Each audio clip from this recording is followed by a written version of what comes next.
Can you hear? Yes, it's okay. So, welcome to the third edition of Journées Scientifiques Inria Chile 2024, an IHO Summit pre-event.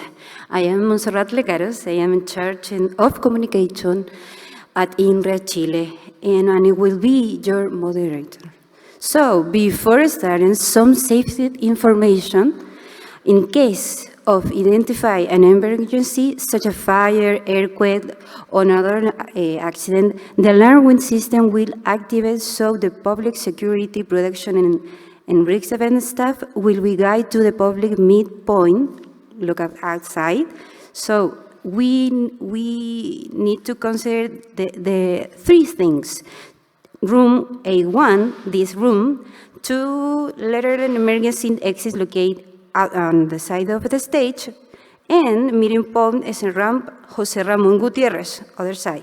So 1 emergency exit located on the second level on the stage, floor 1, meeting point, Central Plaza is over there, public entrance door, floor 1, meeting point, Central Plaza 2. The facilities are equipped with the fire extinguisher and smoke detectors. So, I'm going to be in Spanish for this indication. En caso de identificar una emergencia, ya sea un incendio, movimiento telúrico u otro evento, se activarán las alarmas de emergencia y el personal de seguridad y producción del evento los van a guiar. Esta sala cuenta con 2 salidas de emergencias laterales ubicadas en los costados del escenario y una salida de emergencia ubicada en el segundo nivel del escenario en el piso 2, en encuentro a nuestra plaza que está afuera. La puerta de ingreso al público del piso 1 también está hacia la puerta de la plaza. That say, we are very pleased to welcome to the CEO of Inria Chile, Nayat Sánchez-Pi, to the stage for introduction some words. Please.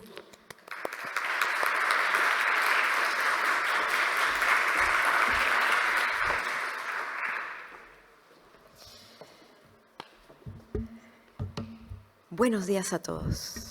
Estimada Ministra de Ciencia, Tecnología, Conocimiento e Innovación, Aisén Etcheverry, Monsieur l'Embajador, cher Cyrille Rogeau, dear authorities, dear colleagues, dear all. Comme vous le voyez, j'ai eu quelques difficultés pour choisir la langue de ce mot de bienvenue. Fue difícil para mí escoger el idioma, ¿no?, de estas palabras introductorias. It was very difficult for me to choose the language of my introductory words. À tous et à toutes qui sont ici présents et qui nous suivent en ligne. Je vous souhaite la bienvenue à la 3e édition des Journées Scientifiques Inria Chile 2024. Cette année, inscrite dans la route vers le sommet pour l'action sur l'intelligence artificielle. Mais en honneur aux participantes ici présents dans la salle, je poursuivrai ces quelques mots en espagnol. Je m'excuse pour tous celles et ceux qui ne parlent pas cette belle langue, mais sachez que l'ensemble des journées se réaliseront en anglais et que vous pourrez donc sans nul doute suivre les présentations bien plus intéressantes que mes mots de bienvenue. A todas y todos que están presentes y que nos siguen en línea, les deseo una cálida bienvenida a la 3ª edición de nuestras jornadas científicas este año en la ruta de la cumbre de la acción de la inteligencia artificial. Como explicaba en francés, aunque el resto del programa de las jornadas científicas se llevará a cabo en inglés, ahora seguiré en español. Después de una primera edición que realizamos en 2022, aún impedidos por la pandemia, y de una segunda edición linda, itinerante, donde junto a una bella caravana científica nos desplazamos a 3 regiones del país, de la mano de 4 de las universidades colaboradoras de Inria Chile, hoy nos reunimos en el corazón de Santiago, en el Centro Cultural Gabriela Mistral, para la edición 2024. Elegimos juntarnos aquí con ustedes porque este centro representa la cultura, la vanguardia y ese cruce entre todas las artes y también todos los cambios sociales y políticos en el país. Hoy nos reunimos también para soñar, pero para también construir un futuro donde la inteligencia artificial se convierta en una herramienta para construir un mundo más justo y también más equitativo.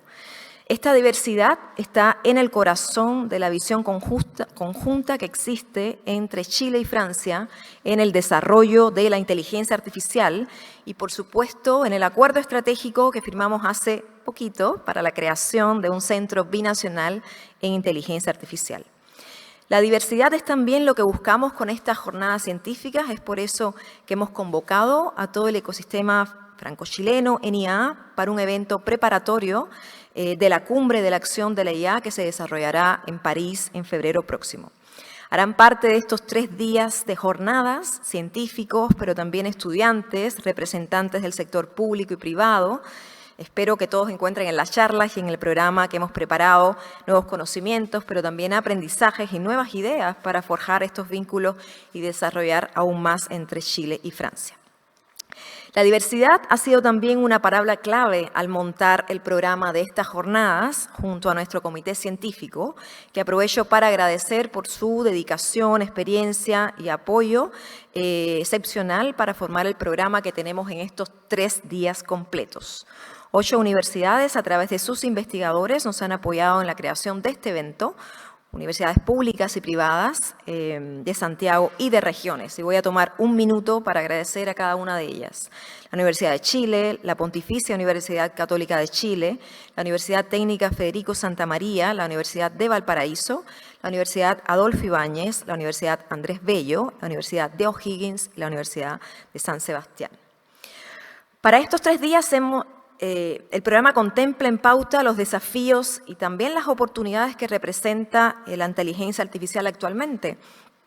Abordaremos temas como la evaluación de la IA generativa y los modelos fundacionales, la IA para la ciencia, la IA y el interés público, el futuro del trabajo, la infraestructura frugal de inteligencia artificial y de HPC, y la IA y la excelencia tecnológica al servicio de la innovación y la creación artística. Estas grandes temáticas están en el corazón de nuestro acuerdo y de los proyectos que pondremos también en marcha con el Centro Binacional de Inteligencia Artificial. Pero también son los ejes de la cumbre de IA en París en febrero de 2025. Es así que nuestras jornadas científicas Inria Chile 2024 se han transformado entonces en un preevento oficial, el único en Chile, del AI Action Summit, y como les decía, en su programa se encuentra alineado con la cumbre y el acuerdo. Espero que estas jornadas puedan acompañar el diálogo y contribuir también a poner en visión todo el potencial de Chile y que a su vez aporten a la consolidación de Chile como un actor clave en la discusión global de inteligencia artificial. Este 2024 cumplimos 12 años de historia en Chile y estamos construyendo una nueva historia de cooperación bilateral franco-chilena en ciencias digitales, y con esto abrimos un nuevo camino para la conexión de los ecosistemas de inteligencia artificial de Chile y de Francia. Universidades, centros de investigación, empresas, instituciones públicas y privadas que podrán contar con nuestro compromiso para catalizar la cooperación entre ambos países y aumentar el tan anhelado impacto de nuestras acciones. En Inria creemos firmemente en el poder transformador de la ciencia y tecnologías, de las ciencias digitales y en particular de la inteligencia artificial, como hilo conductor también para la colaboración internacional, que es un factor crucial para impulsar la innovación y también el crecimiento. Quiero tomar también un minuto para agradecer al ecosistema chileno que va a ser parte de estos intensos días de las jornadas científicas, además de las universidades que ya mencioné. Quiero mencionar explícitamente a los centros, institutos, laboratorios e iniciativas también que colaboran con nosotros, como es el caso del CENIA, el MDF, el iHealth, el IDIA, el AC3C, el AMTC, el CIGIDEN, el MAS, el NHPC y el CRITI. Asociaciones gremiales y representantes del sector privado como la ACTI o ICARE, y por supuesto agradecer a los que han viajado desde lejos para venir a estas jornadas y que no habrán entendido del todo, probablemente, todo lo que acabo de contar. Merci beaucoup aux chercheurs et aux représentants d'INRIA qui nous accompagnent aujourd'hui. Y para finalizar, quiero también destacar y agradecer la confianza y el compromiso de los gobiernos de Chile, y de Francia, que a través de sus distintas instituciones en Chile, el Ministerio de Ciencia, Tecnología, Conocimiento e Innovación, también la Agencia Nacional de Investigación y Desarrollo ANID, y en Francia Inria y sus tutelas ministeriales, el Ministerio de Educación Superior y la Investigación, el Ministerio de Economía, Finanzas e Industria y también el Ministerio de Asuntos Exteriores que nos apoyan. Merci à tous et welcome all to the Journées Scientifiques Inria Chile 2024.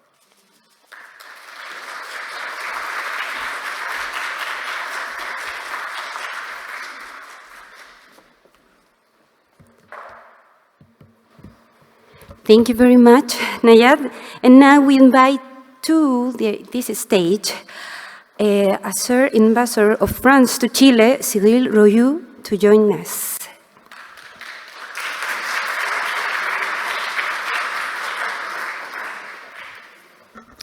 Buenos días a todos. Como estamos en Chile y que me gusta Cervantes, voy a hablar español. Señora Ministra, querida Nayat Sánchez-Pi, Directora de Inria Chile, señoras y señores, representantes de Inria, queridos amigos todos. Es un placer estar en este lugar tan original y magnífico para la inauguración de las Jornadas Científicas 2024 de Inria Chile, que van a desarrollarse durante 3 días de manera presencial aquí en este lindo Centro Cultural Gabriela Mistral, al que agradezco por acoger esta nueva edición de un encuentro científico sobre los desafíos y las oportunidades que nos presenta la inteligencia artificial, un campo de gran relevancia, obviamente, para la transformación de la ciencia y de la sociedad. Antes de todo, quisiera agradecer a la ministra que nos honra con su presencia en esta sesión inaugural y por su compromiso permanente para trabajar de manera estrecha con las autoridades francesas y con su equipo también, para seguir fortaleciendo la cooperación científica y universitaria en varios ámbitos de la cooperación entre nuestros dos países. Esta cooperación científica y universitaria entre Francia y Chile es densa y se desarrolla en un terreno fértil, ya que se inscribe en una larga tradición histórica. Nos enorgullece, en efecto, contar con varios programas de cofinanciamiento de la investigación, como el programa ECOS-ANID, que existe desde más de 30 años y que ya ha permitido financiar a más de 600 proyectos. También podemos destacar la presencia de varias instituciones de investigación francesas en Chile, como la Inria, obviamente, pero también como el CNRS, así como más de 450 acuerdos de cooperación entre universidades chilenas y francesas. Como embajada, nos comprometemos a seguir impulsando esta cooperación fructífera y a trabajar en la realización de nuevos proyectos con nuevos objetivos. Quiero también aprovechar esta oportunidad para agradecer a todo el equipo de Inria Chile por la organización de este encuentro y por reunir nuevamente en esta ocasión a diversos actores académicos y científicos franceses y chilenos, expertos del ámbito de las tecnologías y las ciencias digitales. Es fundamental resaltar la importancia del trabajo colaborativo de numerosos expertos franceses y chilenos, algunos de los cuales nos acompañan hoy, que trabajan desde varios años para promover la excelencia científica y fomentar la innovación digital y tecnológica en nuestros dos países. Agradezco también la colaboración de las 8 universidades chilenas que participan en este evento y que recuerdo Nayat. Esas Journées Scientifiques adquieren una relevancia especial este año, dado que la temática de la inteligencia artificial se reconoce como uno de los principales desafíos globales. Es en este contexto que en febrero de 2025, el año próximo, se llevará a cabo la cumbre de la inteligencia artificial en París, evento en el que me complace contar con la participación de la ministra, que agradezco otra vez. Además, fue un tema de cooperación destacado durante la reciente visita a Chile del presidente de la República Francesa, Emmanuel Macron. Como lo saben, durante esta visita pudimos firmar un lindo acuerdo entre Francia y Chile que permitirá la creación del Centro Binacional Franco-Chileano sobre Inteligencia Artificial. Este acuerdo, firmado entre el Ministerio de Ciencia e Inria durante la visita del presidente Macron, representa un paso fundamental para fortalecer nuestra colaboración en este ámbito y para seguir apoyando a Chile como un país de referencia del sector en la región. Estas jornadas, que permiten reunir a varios actores de la comunidad científica franco-chilena en ciencias y tecnologías digitales, son una ocasión ideal para explorar los últimos avances en términos de inteligencia artificial, pero también para intercambiar acerca de los desafíos a nivel internacional que cuenta la inteligencia artificial. Como lo mencioné, en febrero próximo se llevará a cabo en Francia la cumbre de la inteligencia artificial, un evento internacional de gran importancia. En este sentido, la Embajada de Francia ha apoyado la labelización de estas jornadas científicas como pre-evento de esta cumbre. Nayat lo recordó también un poco antes. Esperamos que este evento sirva como una plataforma de intercambio que refleje los debates que se llevarán a cabo durante la cumbre de febrero. Para concluir, les deseo a todas y a todos enriquecedores intercambios durante estas 3 jornadas para que podamos seguir desarrollando nuestras acciones en torno a la reflexión y al desarrollo de la inteligencia artificial como tema central de nuestra colaboración científica franco-chilena y seguir construyendo proyectos comunes al servicio de nuestra cooperación universitaria y científica. Muchas gracias y buen trabajo.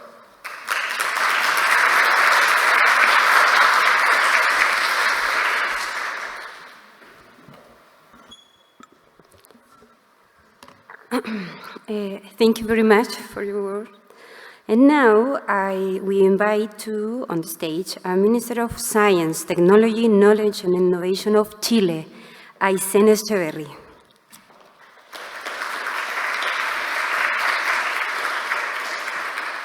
Hola a todos y a todas, muy buenos días, embajador, querida Nayat, a los investigadores y investigadoras. Estas luces encandilan, no los veo, ¿no es cierto? Muchas gracias por la invitación y por tenernos nuevamente en actividades de intercambio y de creación de conocimiento común entre nuestros 2 países, ¿verdad? Siempre es difícil hablar última sin repetir lo que dijeron los anteriores, pero denme un segundo para reflexionar por qué son importantes estas jornadas. Desde el Gobierno de Chile y en mi caso desde el Ministerio de Ciencia, estamos convencidos de que el mundo está en un proceso de cambio que nos va a llevar a un lugar muy diferente, no en los próximos 20 o 30 años, sino que en los próximos 2 o 3 años. Y ese proceso de cambio viene impulsado por las tecnologías digitales y en particular por la inteligencia artificial. Y cuando decimos cambio, no nos referimos solamente a que vamos a poder hacer que ciertas industrias sean más productivas o que vamos a lograr generar nuevos servicios o productos, sino que nos referimos a cambios estructurales en la forma en cómo entendemos la sociedad, en cómo hacemos comunidad, en qué significa la política, en qué pasa con la democracia y además en qué pasa con nuestro sector productivo, ¿verdad? Esos cambios así de profundos se han visto pocas veces en la humanidad. Hay un amigo mío que dice estamos viviendo no una época de cambio, sino que un cambio de época. Y en ese proceso, si uno mira la historia y lo que ha ocurrido con las civilizaciones cuando se enfrentan a ese tipo de disrupciones, vemos que hay 2 alternativas posibles. Una es taparse los ojos, los oídos, esperar a que pase en un estado de pánico y echar a la suerte cuál es el resultado final. O intentar incidir en la dirección de ese vector de cambio y tratar de impregnarlo de aquellos principios y valores que creemos son esenciales para la supervivencia de la humanidad, pero para la supervivencia de las comunidades en el sentido que nosotros queremos, ¿verdad? Y cuando ese impulso viene desde la necesidad de generar mayor bienestar para las personas, de fortalecer las democracias como forma de gobierno, de empoderar a las personas y hacerlos agentes en el uso y el desarrollo de la tecnología, el hacerlo pensando y resguardando el medio ambiente, haciéndonos cargo de las desigualdades, generando más paz y menos guerra. Cuando lo hacemos desde ese lugar, la posibilidad de efectivamente lograr que el resultado de esta revolución o transformación sea mejor, es posible.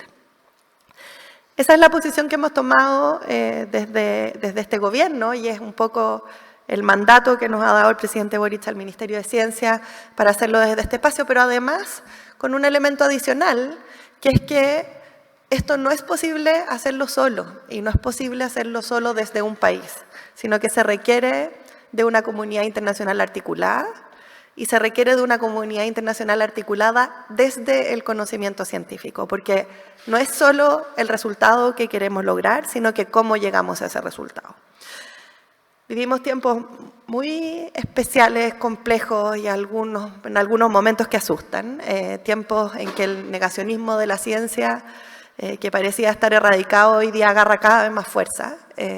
Tiempos en los que el valor de la evidencia científica y de la discusión internacional se ve cuestionado por líderes de distintas partes del mundo. Y como gobierno, y me atrevería a decir como país, nosotros nos rebelamos contra eso. Y efectivamente creemos que desde la discusión intelectualmente honesta, ¿verdad? Desde la creación de conocimiento colectivo, desde el empoderamiento desde las personas, desde el trabajo que hacen los científicos y las científicas, es posible y es necesario y es una obligación ya ética, diría yo, construir un mundo que se base en esos principios democráticos y de respeto de los derechos humanos que creo a muchos nos motivan en esta sala. Ese es el contexto en el cual hemos desarrollado nuestra política de inteligencia artificial, es el contexto en el cual impulsamos el acuerdo con el gobierno de Francia para tener una colaboración, un piloto de colaboración muy estrecha en cómo abordamos la implementación de las políticas de inteligencia artificial. Esa es la posición con la que vamos a participar como país en el summit la cumbre, de inteligencia artificial en París. Y ese es el espíritu con el cual hemos impulsado y promovido una colaboración regional en esta materia entre todos los países de América Latina y el Caribe. Espero que esa sea también parte de la inspiración que los motive a ustedes en sus discusiones de los próximos días. Necesitamos entender a la inteligencia artificial mucho más allá de la técnica, necesitamos entenderlo desde los procesos sociales que significan y necesitamos construir posiciones comunes basadas en evidencia científica, basadas en colaboración internacional, que nos permitan eso, construir ese mundo del mañana como un mundo de democracia, de paz, de derechos humanos, de protección del medio ambiente y un mundo donde todos estemos, por supuesto, mucho mejor. Así que muchísimas gracias y que tengan una excelente discusión.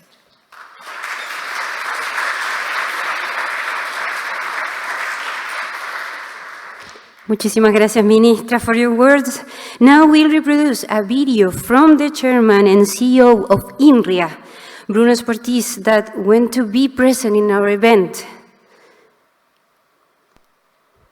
Dear Minister for Science and Innovation, dear Aisén Etcheverry, dear Ambassador of France in Chile, dear Cyrille Rogeau, dear colleagues, dear all, dear Director of Inria Chile, dear Nayat, I am very pleased to say a few words for these scientific days of Inria Chile.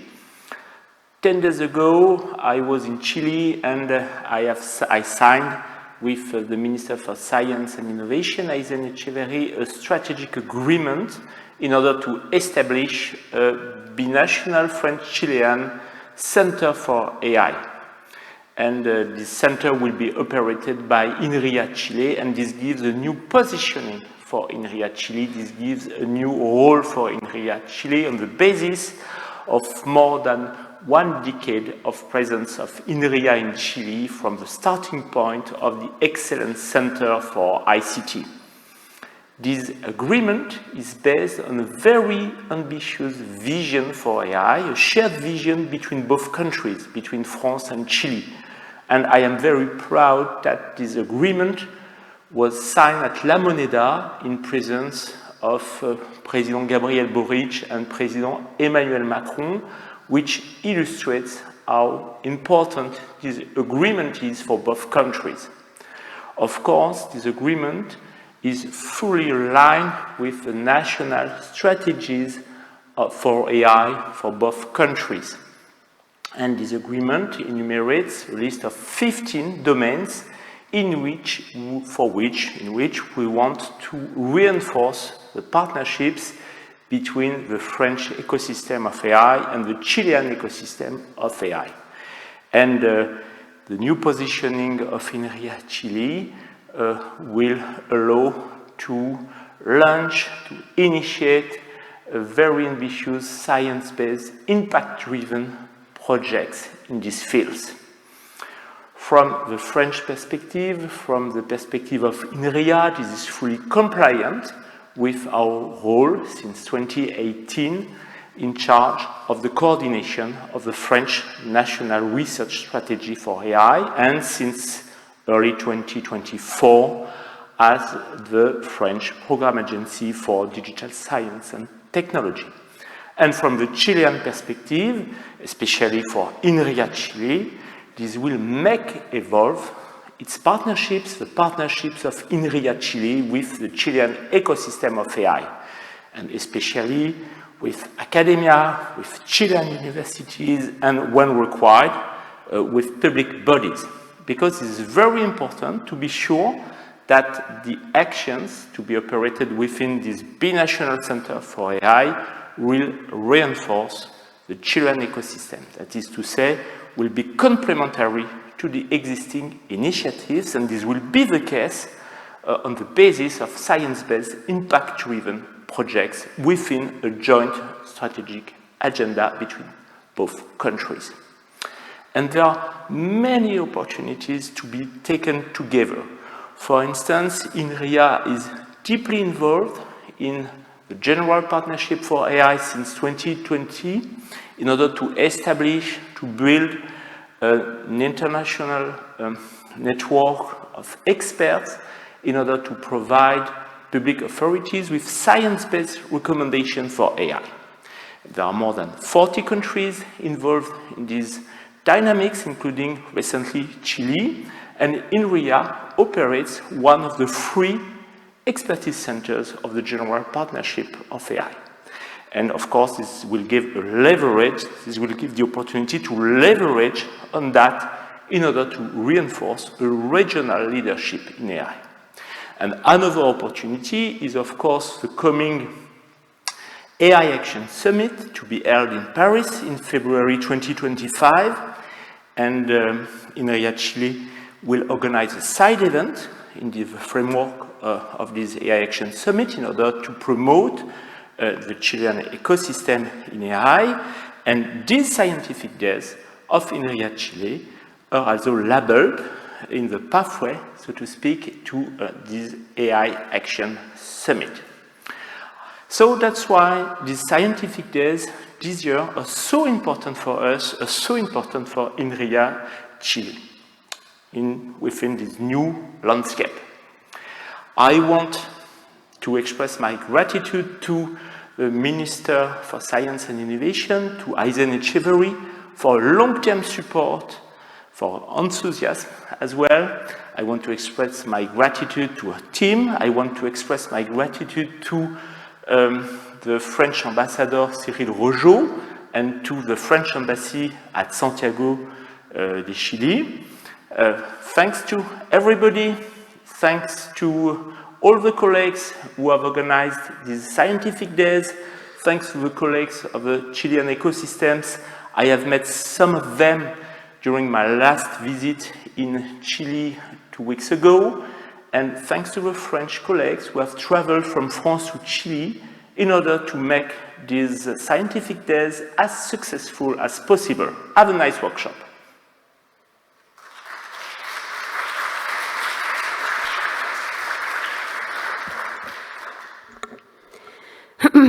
Now we'll start the program with the opening keynote. Please welcome to the stage Karteek Alahari, Deputy Scientific Director in charge of AI at Inria.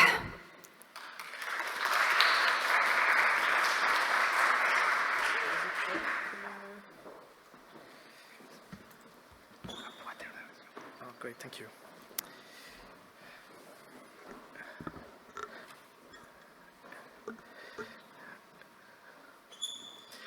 All right, while the slides are coming up, good morning to everyone. It is true that the light is very bright, so if you have questions, you need to really wave very strongly, otherwise I will not be able to see you.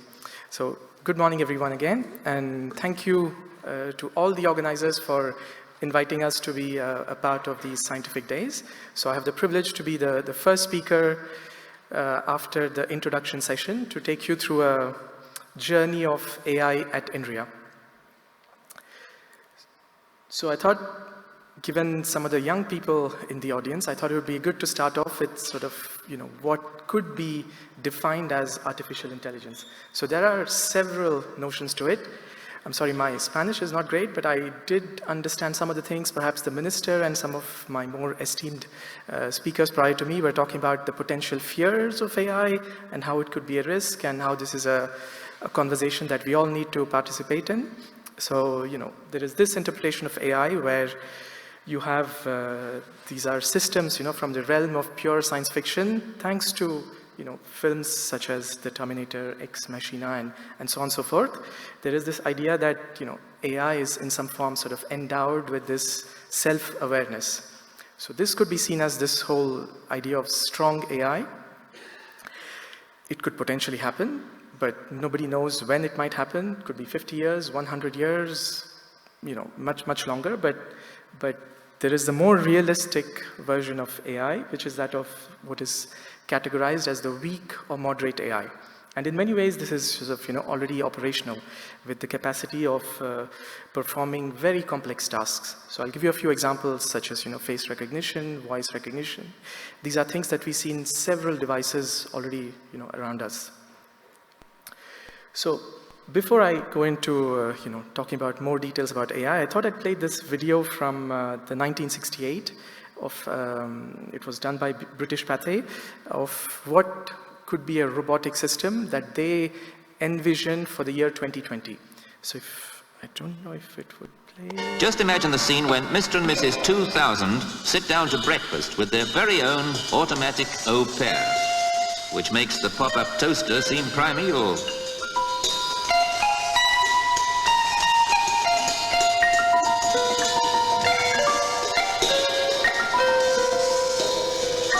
It's not the size we expect. It's clearly much bigger than, what we might want in our homes.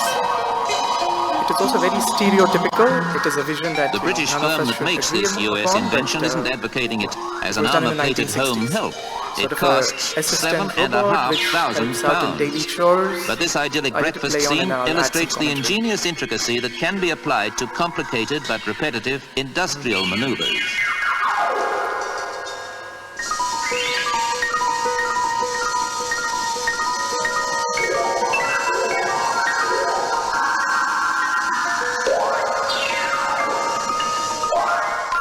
And while Mr. 2000 goes off to his work, naturally he'll be a computer programmer, the missus can settle down to the high life and enjoy watching someone or thing get on with it.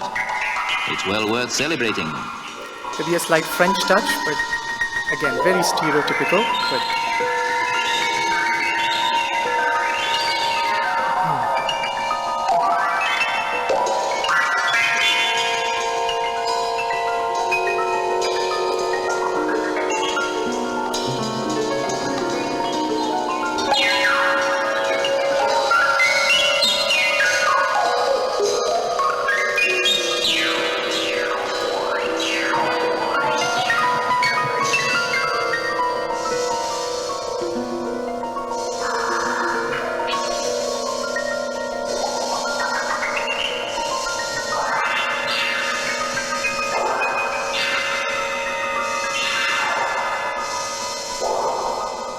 Grab it, mate. I mean, uni-mate.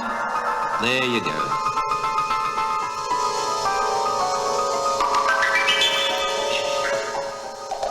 Unimate will do whatever you tell it, and it never forgets. You just have to remember to switch it off, or it'll go on raiding the larder all day and night.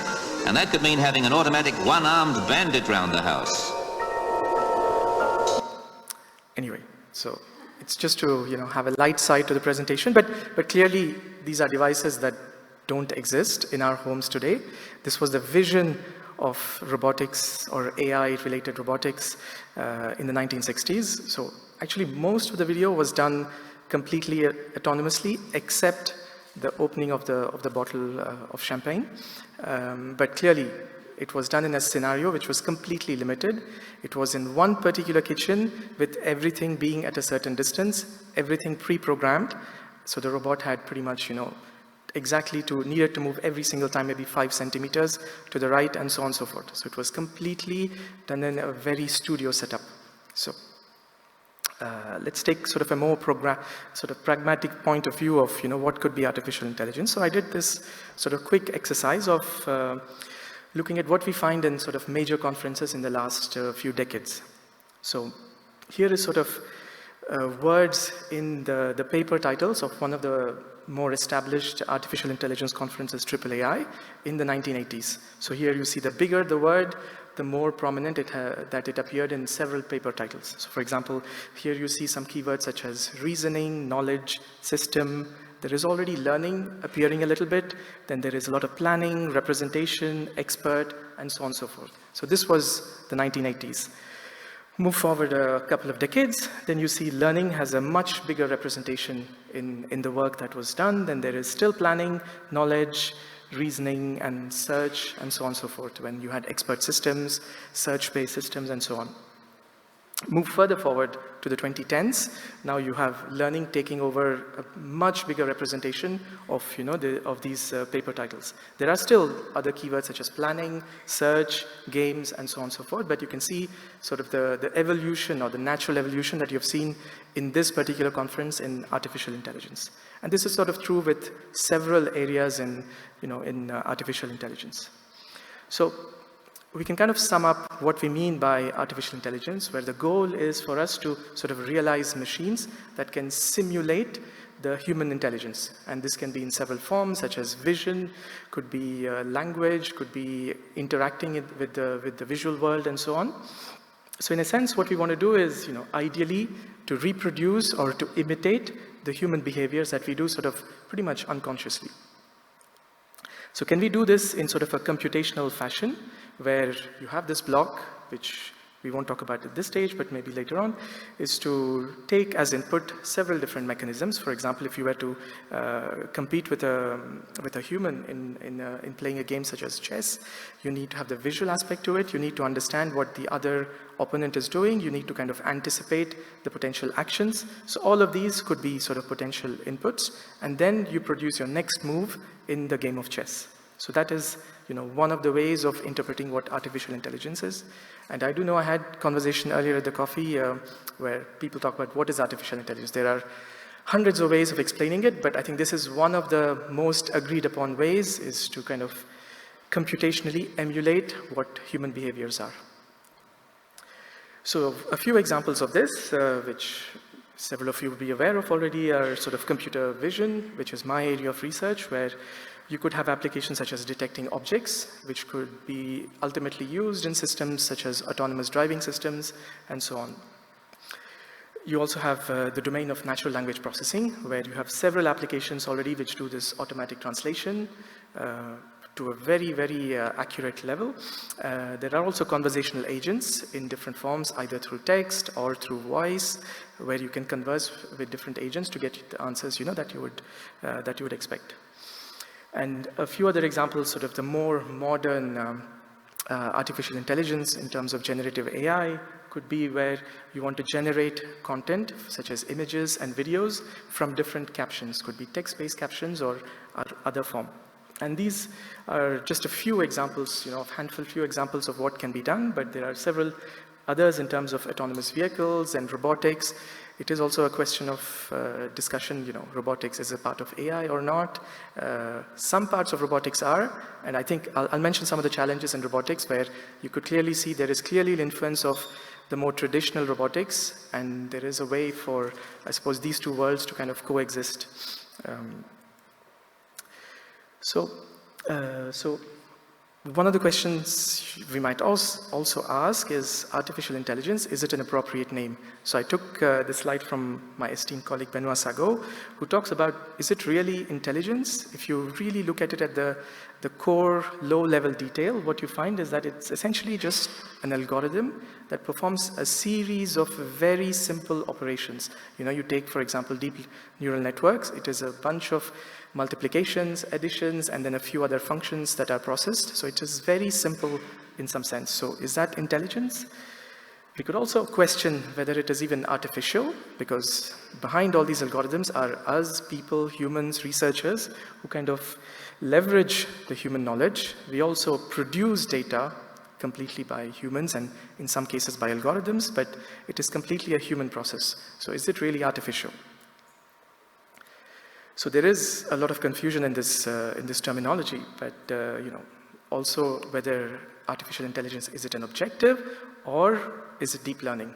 So deep learning is one of the potential approaches for us to treat this particular objective of artificial intelligence, but it is clearly not all of artificial intelligence. So let's leave this philosophical discussion to the side and kind of agree upon that, okay, there is artificial intelligence. The other question that came up earlier in the coffee is, you might ask, oh, you work as a deputy scientific director in charge of AI, so how many teams at Inria work in AI? At some point, we stopped answering this question. I'll give you the reasons why. So here is a white paper. It was produced in 2 versions. It's pretty old at the moment. It's already old in the age of AI. So it's 4 years old, the second version. But where there was a report that was done in terms of artificial intelligence research that was already being done at Inria. And it was done by several researchers, about 65 of them who contributed to this white paper. And they found that there are sort of, just under 60 teams that are working in topics that are related to AI. And then they found that, oh, actually, these are teams that are working in core topics of AI. But then if you were to look at all different links possible to Inria teams and to artificial intelligence, the estimate was that there were roughly about half the teams at that time, over 200 teams. And in terms of publications, there was already a lot of production of over 400 publications, over maybe 1,000 communications that were could be entitled as AI. So this was already 4 years ago when this was done. And moving forward to 2024, the world of AI is growing at an even much faster speed. So we've stopped doing these counts. So now all we do is give an estimate of how many teams are linked to AI. And also, what does it mean that a team at Inria is working in AI? It could be looking at AI as a tool in their proper research area. They could be using existing AI tools such as ChatGPT or your favorite large language model. Or there could be other teams that are working with AI as a goal. For example, computer vision, for example, natural language processing, for example, cognition and knowledge representation, and so on. So it is very difficult to talk about Inria teams that are related to AI. And even more challenging than that is this is something that is evolving pretty much on a monthly basis. There could be a team that had nothing to do with AI tools, but now they're using it as one of their core activities in their research. So it's almost impossible to follow up on what every of the 228, I think as of today, teams at Inria are doing. So we have an estimate that there are roughly 2/3 of the team that are somehow linked to AI. And there are many of them that contribute to improving the tools. So let's see what are some of these teams that are dealing with AI topics. So here is pretty much a broad spectrum of most of the Inria teams. Hopefully I have not missed many of them here, working in topics such as machine learning, let's see, in computer vision or image processing, then in audio or speech. Then there are also teams in robotics that are linked to AI topics. And there are questions that are dealt with in terms of society, natural language processing, and so on and so forth. So, when you talk about teams, it's also good to maybe talk about, how good these teams are, without trying to sound like we are boasting, but there could be a couple of measures that we can extract. So one of them is the Excellence Research Awards in terms of ERCs. So in the 15 years or so that Inria has had ERC awards, I think there were about 79 of them at Inria, and roughly, just over a quarter of them are related to core AI topics. So this could be seen as sort of, one of the visible parts of the excellence of these Inria research teams.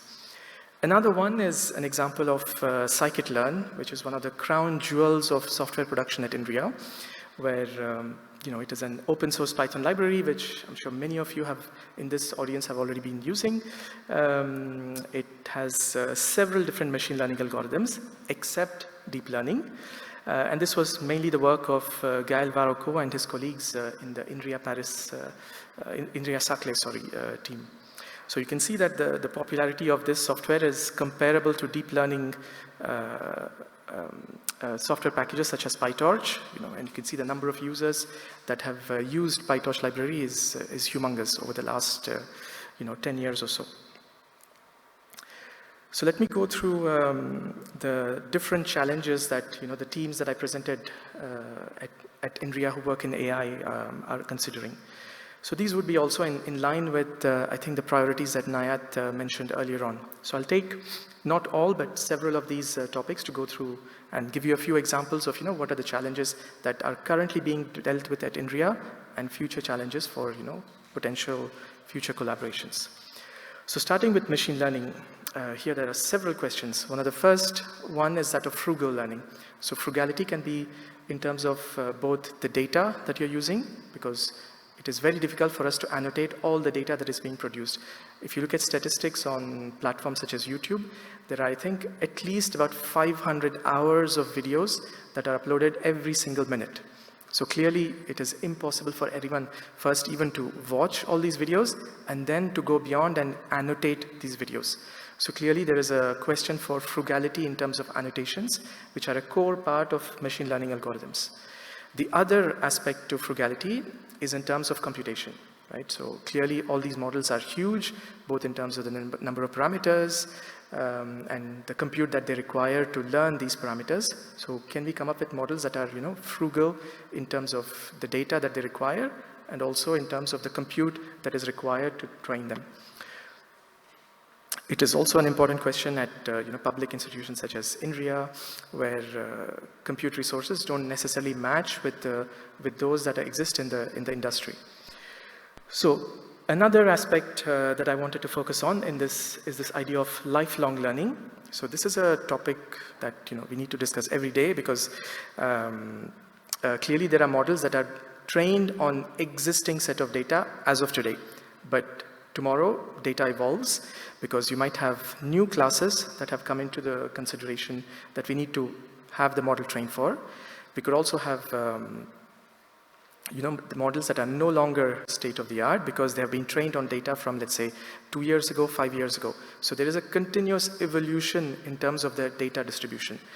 This idea is also relevant where, let's say, you have a model that is trained in a particular country. For example, for autonomous driving, you collect data in, let's say, a country like the United States, and you have a model that is trained for that specific country. Now you take this model to other countries such as Japan, where they drive on the left side of the road. The cars are very differently sized, typically much smaller than the cars that you see in the US.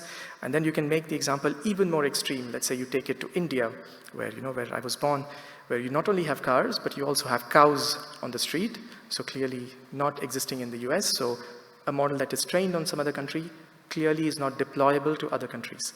So you need to have models that can evolve throughout their life. Just as, we humans, we continuously evolve. The things that we learned as kids, we continue to learn new concepts as we get, older and hopefully wiser. The other important aspect when you have all these machine learning models is that of evaluation, right? So it is an important question, how good is my model? And how do I evaluate these models in terms of various different measures? So these could be measures in terms of the transparency of the models, in terms of the fairness of the models. So there is natural bias in data sets depending on where the data was collected, who collected the data, and what data was used to train the models. So there is a natural bias that is there in all the models, but then at the end of the day, if these models are used to make certain decisions, we need to be able to measure and say whether these models are doing a fair job of making decisions. And there are more theoretical aspects to it, not just in terms of the theory of deep learning, but also in terms of verification of these models, and also can these models be certified to give certain results in every single instance. So then going to another research topic of computer vision or image processing. So here, the first biggest challenge that we'll see is that of large scale. So clearly, data in terms of text is already very big, but then you move to images and then to videos, the size of these data sets completely explodes. So there is this question of large scale data that needs to be handled for these models. One aspect I wanted to highlight here is that of how these models are becoming more and more multimodal. So you don't just have now AI models that are using a single modality such as images or videos. You have models that are using different modalities, not just images, but also text. You have audio, You have other forms of data, such as infrared data, or you could have laser data, or even forms of magnetically captured data. So here, this whole idea of, okay, how you model text is clearly not how you should model images. So there is a complementarity that you would also like to extract. Just to give one example, so think of an action recognition task where you're given a video sequence and then you want to say what is happening in this video sequence. It could be, let's say, people are dancing, people are walking, people are singing, and so on and so forth. And maybe you want to even recognize that people are actually celebrating, let's say, a birthday. So here, video is very important because you might see a cake, you might see candles, and so on. But then clearly, no matter what country you're in, people also sing happy birthday in their local language. So clearly, using audio information is very useful for being able to say, what is actually happening in these videos. So there comes the utility of, multimodal systems. So then going on to robotics. So here is a field, that has existed for several years, and a couple of things that I want to highlight here is, like I said, data is sort of like gold. To be able to train any artificial intelligence model, you need to have good quality data, which is annotated very well. So here, this is a difficult task in robotics, because if you were to think of the huge robot that I showed as an example, if you were to collect data for this particular robot in different scenarios, with different kitchens, with different instruments, with different kind of utensils, different people, and how people are moving around the scene, then good luck, because it would take for ages and ages for you to even collect all this scene. So there is this idea of relying on simulated data, right? So you create these scenarios which are completely virtual, and then you can have the utility or the facility of generating large quantities of data. So that is the advantage. But then on the downside, there is a huge gap between what is real in the real world versus what is being generated by these generative systems. So they're getting better and better. As you see, the quality of generated images and videos is improving significantly, but still, as soon as you start using them for training purposes, you do see this big gap. Because if you have to train a model completely on synthetic data and then use it in a real world scenario on real data, you already see a huge drop in performance. So how do we handle this reality gap? So another aspect of generative AI which could be useful here is that of augmentation. So you have, let's say, a small quantity of data that you collected in a particular scenario. But now what could be done with generative AI systems is to augment this collection of data and to create more and more data which is inspired by the existing small collection of real data. And another aspect which I think is very interesting in the context of robotics is, there is a lot of work in robotics which is related to things like, control theory. So here there is a potential for synergy, which, already is a theme that is going on in state-of-the-art robotics labs and also at Inria, which is to kind of come up with these hybrid algorithms. So you have maybe a huge model, but only a part of the model is trained completely from data, and the rest of the part is modeled by control theory, for example. So this allows us to integrate, let's say, the knowledge that is already existent in the robotics community, and to integrate that together with the machine learning community for the application of robotics. Sorry, just a question of time. I don't know, I hope the session chair is keeping track. Okay, thank you. So the other topic, which a lot of people are talking about is that of large language models. So here I used NLP as an example, but it could be large vision models, large action models, and so on. So here there are several questions, in addition to the questions that are related to how do we train these systems, how do we deploy them. Excuse me, there are also questions related to compliance. So for example, regulation. In Europe, there is the law of the GDPR, which talks about what is the data that can be used, how do we use it for training, do you have the right to use this data, do you have the right to deploy certain systems? And this is even stronger with the passing of the AI Act in Europe. So these are questions that, that are being looked at by several teams at Inria also, because these would have direct links to the potential societal risks in terms of, fake information. How do you detect this information? How do you then provide the necessary guidelines to how this can be used. There could also be issues related to bias, to ethics in terms of lack of diversity, and potential economic questions also. So then talking about the generative AI, so here is a spectrum of, again, teams that are touching upon generative AI in several different ways. So this goes from not just natural language processing teams, also to teams working in vision, to looking at teams working in speech, and also teams that are doing machine learning for these large language models. So here, people have been talking about generative AI models for a while, but these models have existed in different forms. If you take the example of models such as the generative adversarial networks, models such as the autoencoder models, variational autoencoder models, and these are now become pretty much standard tools. But today we talk more about other types of models such as Midjourney or ChatGPT and so on and so forth, the Google variants and so on. But it is not a completely new topic in machine learning. It has existed for several years already. It's just that they've become much, much better in the last few years. So here, there are uses that go way beyond, natural language processing. A couple of them that I mentioned earlier on is that of data augmentation. How do we use these generative models to augment the set of real data, which is typically existing in small quantities? What could also be interesting is, using these data augmentation tools to work on aspects such as anonymization. So at some point, when you start handling sensitive data related to people's health records or sort of network interactions that are going on, there could be ways of, using generative data to kind of anonymize all of these aspects of it. Then a few things about cognition and neurosciences, because here also there are links to general societal related questions. So there is a team at Inria Bordeaux, Flowers team, that is actually conducting a very interesting experiment where they're trying to study what is the impact of models such as LLMs, ChatGPT in this case, in high school education. So clearly, even though you're not allowed to use these models at school, every single student beyond a certain age uses them. So it's more important for us to accept this fact and then to see how this is potentially having an impact in terms of what they're learning, in terms of what they're producing for their school homeworks, and so on and so forth.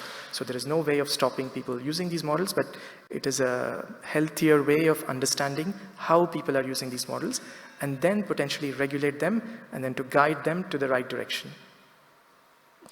So here there would be other aspects in terms of, can we understand what is how the brain functions is a question that has existed over the last, tens of decades, to which we really don't have an answer, but perhaps we have the tools now to kind of start understanding these complex models, not necessarily to get a global understanding, but to get certain aspects of these really complex systems, that exist in the world.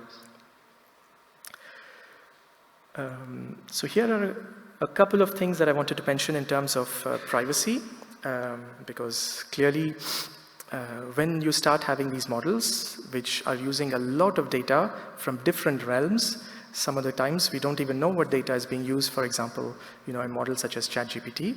So it is important for us to understand when these models are being deployed, are they taking care of the different privacy aspects? Are they keeping the data safe? Are they using only records that are in the public domain? And how they're providing information, to all the people. So, and then there was these aspects also in terms of fairness. So, as of today, maybe it is okay to not consider this aspect so much, but then clearly these models would be more and more integrated into the public domain. And they would be integrated, they're already done at the private level, for example, maybe to sort the different CVs that are being sent for a particular job application. But then there would be perhaps public administration would be using these tools. And at this point, are different people being treated in a fair way because of where the data comes from, where the model was trained, would have a huge impact on what are the potential decisions that are being taken by the model. So a couple of other things that I want to touch upon were are the ideas of sort of knowledge representation and semantic web, which are perhaps more classical topics in artificial intelligence, and kind of link it to what is happening with data science, where to use data as a modality to extract new information. So in this aspect, one of the key things I think that has been happening already for the last 10 or so years is that of hybridization. So you have this interaction between, let's say, what is called a symbolic AI, and in terms of what is coming from ontologies, from the knowledge representation world, and the more modern machine learning approaches such as deep learning. So clearly there is a space for these two models to coexist, and especially when you have certain things, for example, WordNet is an excellent example of what happens in the natural language domain, where you have different hierarchy of classes, objects, people, animals, and this structure is something that the entire world agrees upon, right? So clearly there's a structure for birds, reptiles, and other amphibians, and so on. There's no point in trying to relearn all this information from data and to end up with the same structure.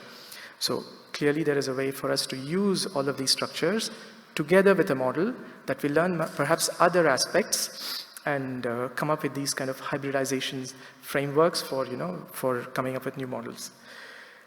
Another interesting aspect, which I think Nayat also mentioned, is that of AI for scientific knowledge. So clearly we have a lot of scientific research that is produced on a daily basis. And it is almost impossible for any single person or even a single team with a few hundreds of people to follow all the advances in the literature. So can we come up with useful tools which would help us further the objective of science, so we can solve, let's say, the mundane tasks with AI models, but making sure that they are fair, making sure that they are treating all the different aspects of data correctly, and then provide them as a tool to researchers, to scientifics, to other professionals, so that they can work on the more interesting questions and to go beyond, in the scientific domains. But clearly, this is something that cannot be done, with models that we cannot trust. So there are aspects of certification that clearly needs to be built into these models. So this, sorry, how much time do I have? 15 minutes, thank you. Right, so I'll see a couple of things in terms of optimization. So clearly, all of these models, which have millions and billions of parameters, behind them is an objective function. So to put it simply, it's a function that we need to optimize in terms of minimizing a particular loss to be able to learn the values of all the parameters and essentially learn the entire model. So to do this, we clearly need to have systems that go beyond doing an optimization at a single site. You need to have what is called a sort of a distributed optimization. So for people interested and who are already aware, this links to federated learning, for example, where you have an entire optimization problem, which can be split up into different chunks, where each chunk is more manageable, so you can restrict the compute for each of them, and then you solve all these smaller tasks independently, and then you kind of group them. So there are other ways of handling this, but how can we do these more intelligently?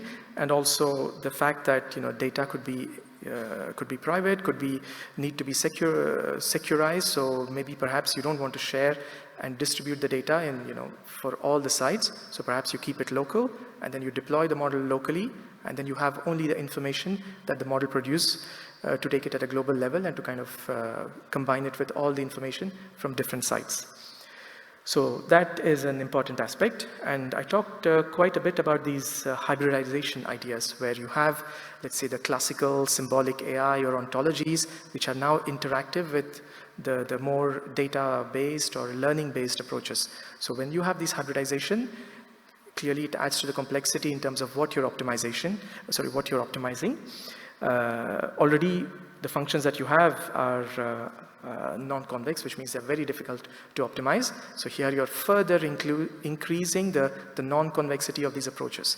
So we need to come up with better strategies to handle these very challenging problems.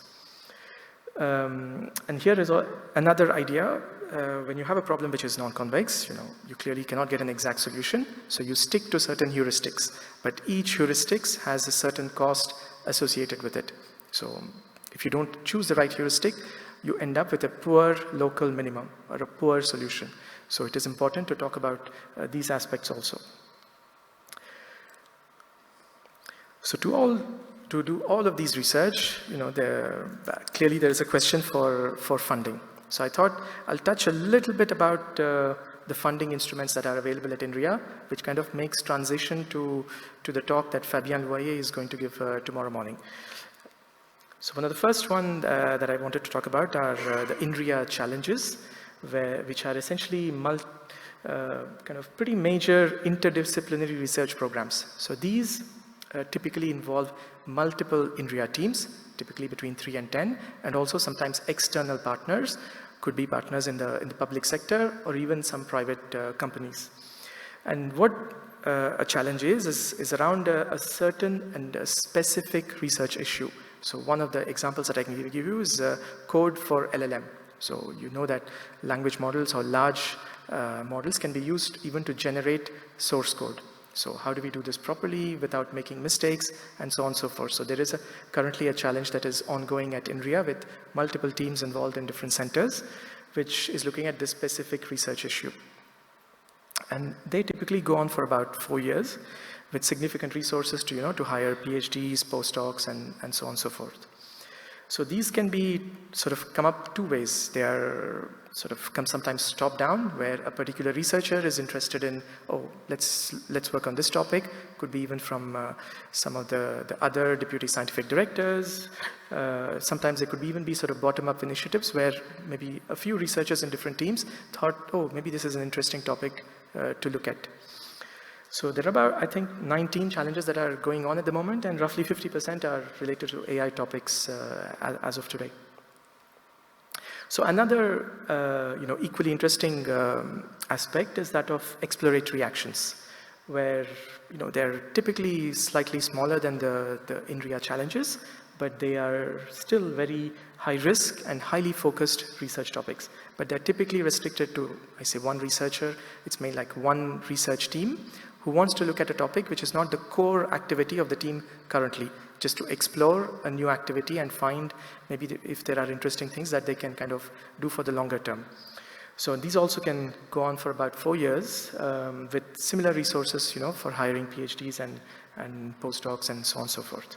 And these typically are bottom-up initiatives because there is one person in a team who's interested in exploring a new activity.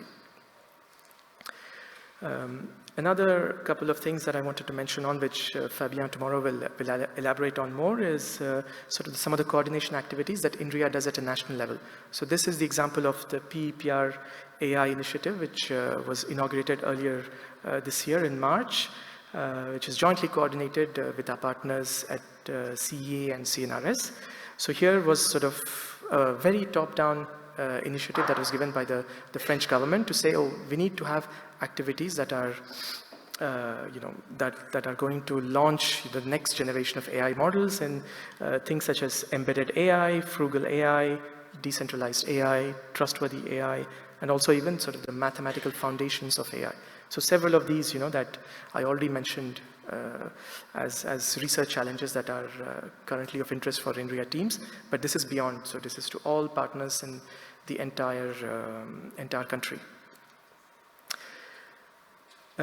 So few things before I wrap up my presentation are the other challenges that Inria is jointly coordinating at the national level.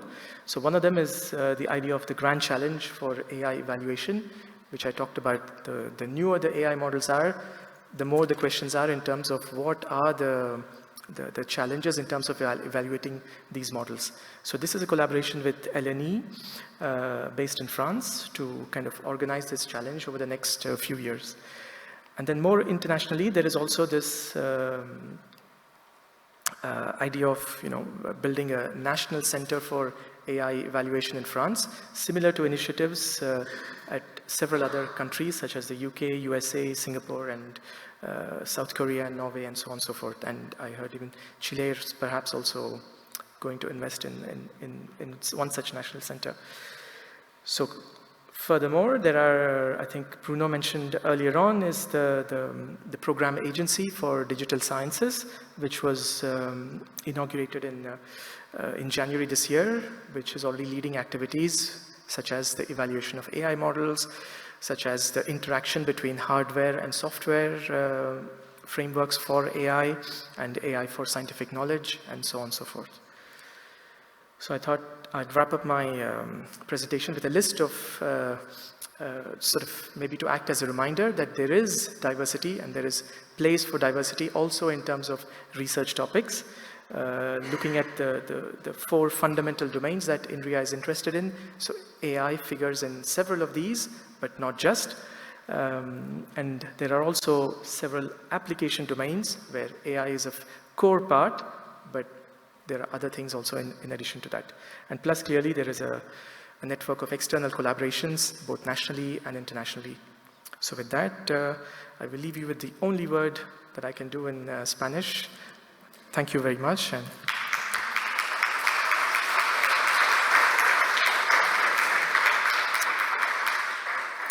And I'll be happy to take any questions. Hello. Thank you, Karteek, for your presentation. It's very interesting, as you were saying. By the way, I'm Luis, and we'll be sharing this session this morning. Do you have any questions? Okay, we only have one.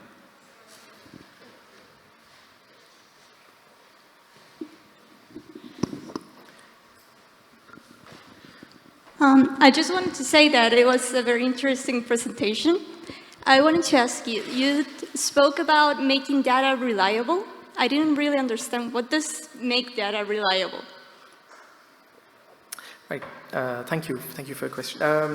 Making data, so let's say the fuel for all of these data-hungry models is data. So you have not just, let's say, text that comes up or the images that come up. What you also need is a corresponding annotation. Let's say you're trying to, I don't know, detect cars. So you need to give millions of images which say, oh, all of these are images of car, right? So clearly there is a potential for errors in this because annotation is a manual intervention. And when you're doing, let's say, millions of annotations, there is a chance for all of these to go wrong in terms of what is labeled. So that's one aspect to it. There could also be in terms of the general bias that might exist in data. So data that is collected, let's say, in Latin America doesn't necessarily translate well to other countries in Asia. Data that is, most of the data sets predominantly come from, let's say, the Northern American countries such as US, Canada, and some from Europe. So clearly, again, there is a bias to it. So when data is from certain aspects, when you want to deploy it in other parts of the world, there also needs to be certain things that needs to be done, whether is it reliable, this data, to transform or transport these models to other countries or continents, let's say. Thank you very much. Any other? Jan also has a... Thank you very much for the presentation. I really like it. I know that today, when they talk a lot about AI, they always talk about energy consumption. And for your part, how do you see this problem? How Inria plan to solve this problem? Right. So this is one of the things that this is related to. Thank you for the question. Is that of frugality, right? So I talked about two frugal aspects. One is in terms of the data that you use, but also in terms of the compute. So that's one aspect on which there are teams, for example, in Grenoble that are looking at data move, which look at the frugality aspects of computation. But even beyond that, can AI models help with questions in environment, ecology? So there is a new team that come up that's, I think, officially starting soon, is in Inria Paris, Arches, which is going to look at these questions related to climate, ecology, and this is just one example. So there are teams looking at AI for these sciences, but also there are other things in terms of frugality. One concrete example I can give you is that of, if you have a huge model, can you kind of distill this model to a much smaller one, but still not lose out much in terms of the performance. So can these models be distilled onto, let's say, an edge device which has very little compute, and can you still not lose out on too much of the performance? So there is an interesting research question in how to do this distillation process without losing out in terms of performance. So yeah, a few examples on this side. Thanks. I feel, I'm sorry, just because we have been working in this topic of frugality and green AI and all of this, the thing is that, in particular, these large models require more and more energy to train, in part data, in part of, I don't know, there were these statistics from the first BERT model that the electricity bill was $3 million, no? So, and there is no free lunch, there is no way out. But the way out is do more science, as Karteek was saying. You can look at how to use smaller models or how to have a better training methodology or better optimization. Then also at the moment of deployment, there is also consumption. There are different ways of improving this deployment by quantizing the data and all of that. But it's something that you can, in my opinion, we should make progress. And by the way, there is this team, Espirals, in Lille, that are looking also at them. There are many people looking at this problem. We work with them, that is why I'm citing them. But there is also, it's like, you can fight it, but it's always be a problem, because as soon as you make it more efficient, then you will want to maximize the things you want to do. But it's an interesting problem. Sorry. No. Very well. Any other question? Go ahead, Stefan.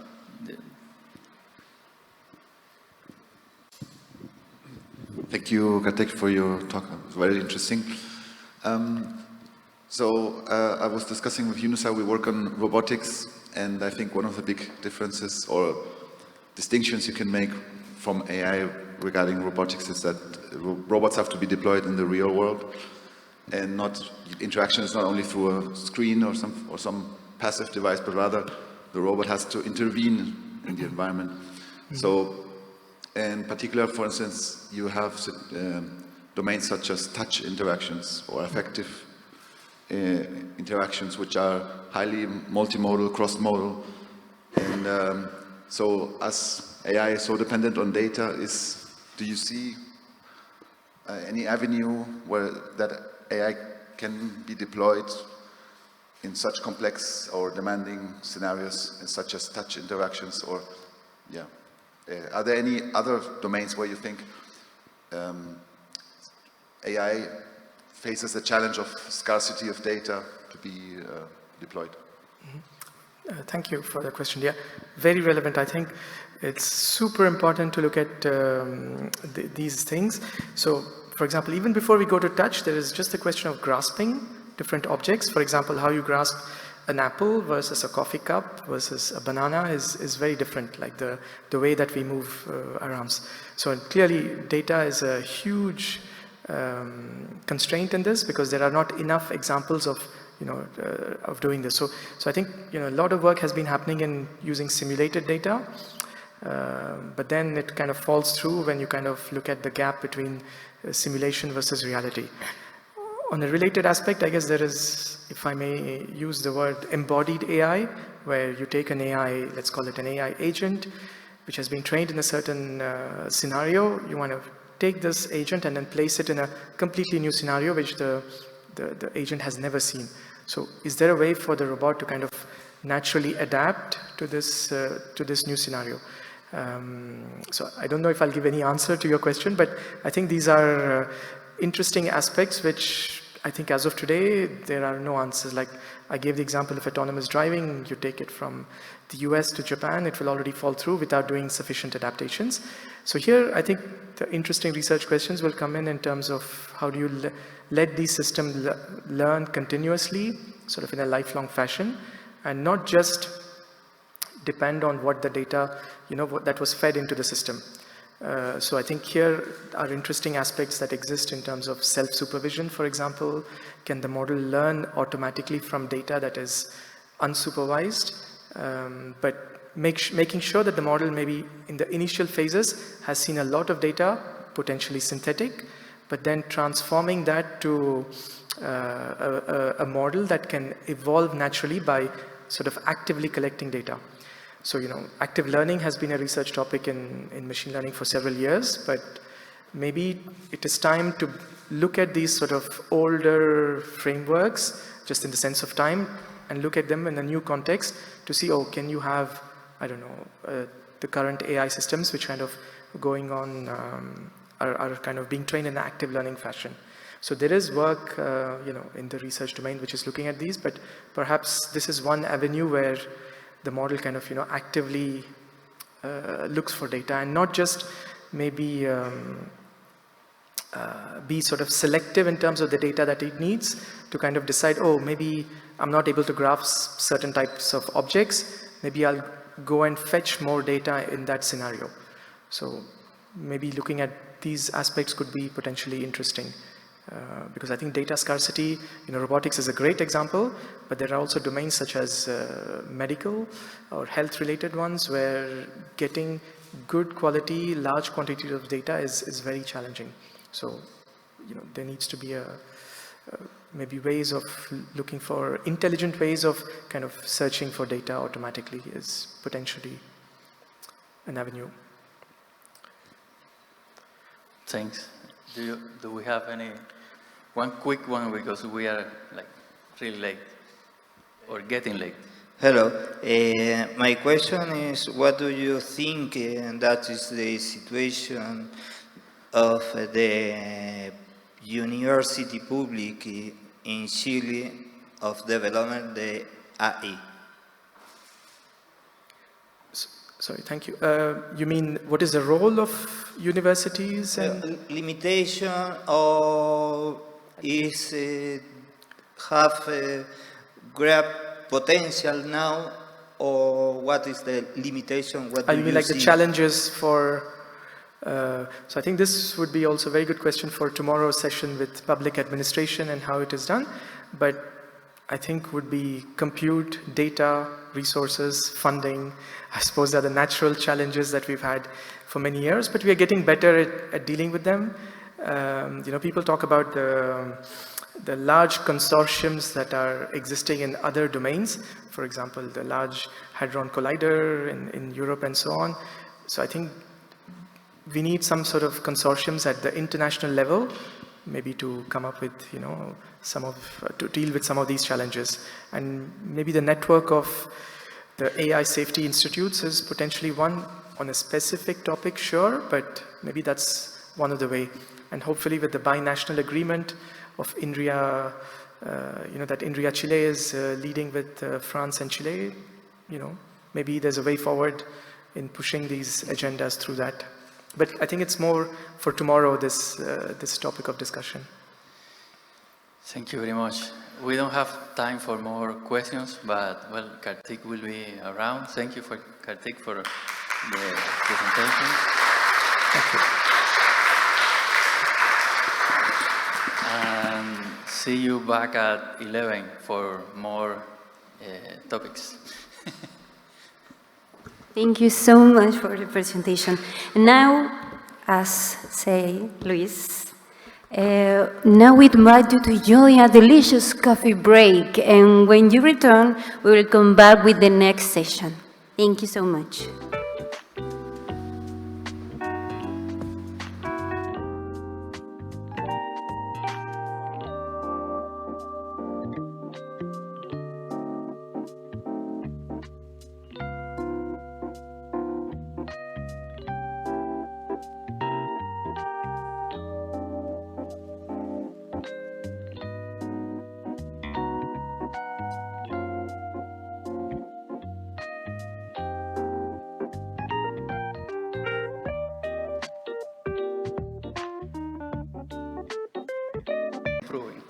So Cristobal is an associate professor in the mathematical and computational engineering,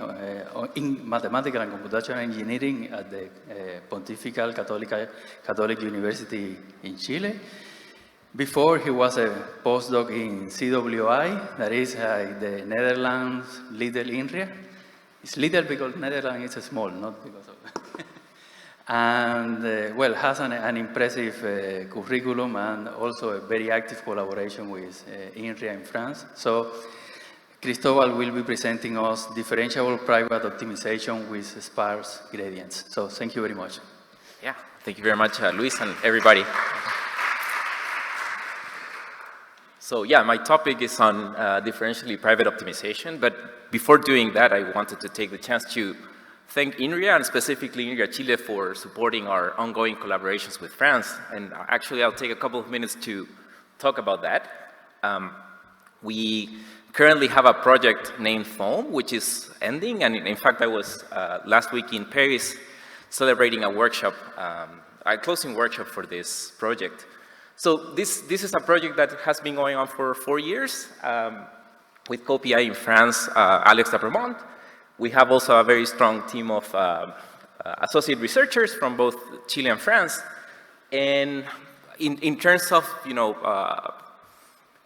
student supervision and other researchers involved in the project, I'm very happy that we currently have a postdoc, which was formerly a PhD student of the project, Juan Pablo Contreras, and then we have a number of master's and PhD students with fairly good placement.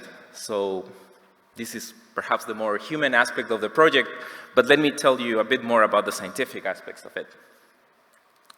So Foam was all about understanding the fundamental limits of performance of algorithms for machine learning problems.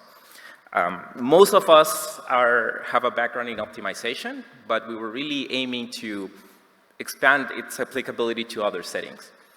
And the main tool that we were using in this project was pursuing the idea of acceleration, which is a technique that was developed a few decades ago in optimization precisely. But as I said, we have encountered this idea to be useful for several different machine learning models.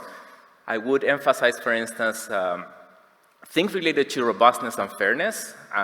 Once you kind of go beyond optimization and try to understand more game theoretic settings, also for fixed points equations, which are useful for some models in reinforcement learning. And more recently, we have started exploring things related to sampling, which I think is a fundamental backbone of generative models. Beyond that, I will focus today on another aspect, which I think is very important, which is related to data privacy. So my talk today is specifically about that, but if you're interested in further information on any of these other topics, please reach out. I will be very happy to talk about that. So, okay, going specifically to the topic of privacy, I want to briefly discuss some aspects that we consider scientifically and practically relevant. Of course, the topic of privacy is very broad and there's different approaches to it, but I will focus here today on a very specific one so we can make scientific progress on that.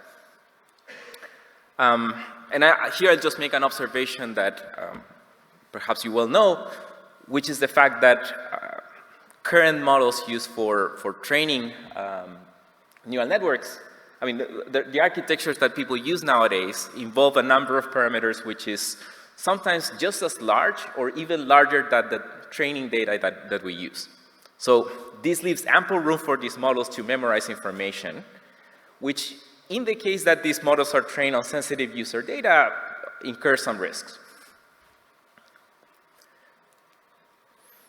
Now, more specifically, people have explored this idea in various applications. Here, I'm just going to briefly discuss an example related to generative text. So, in this paper by Carlin et al., what they did is basically using a generative model for, words based on preceding sequence of words, right? And the way that this is roughly done is using a neural network to train these parameters theta here. As I said, this theta vector is huge, right?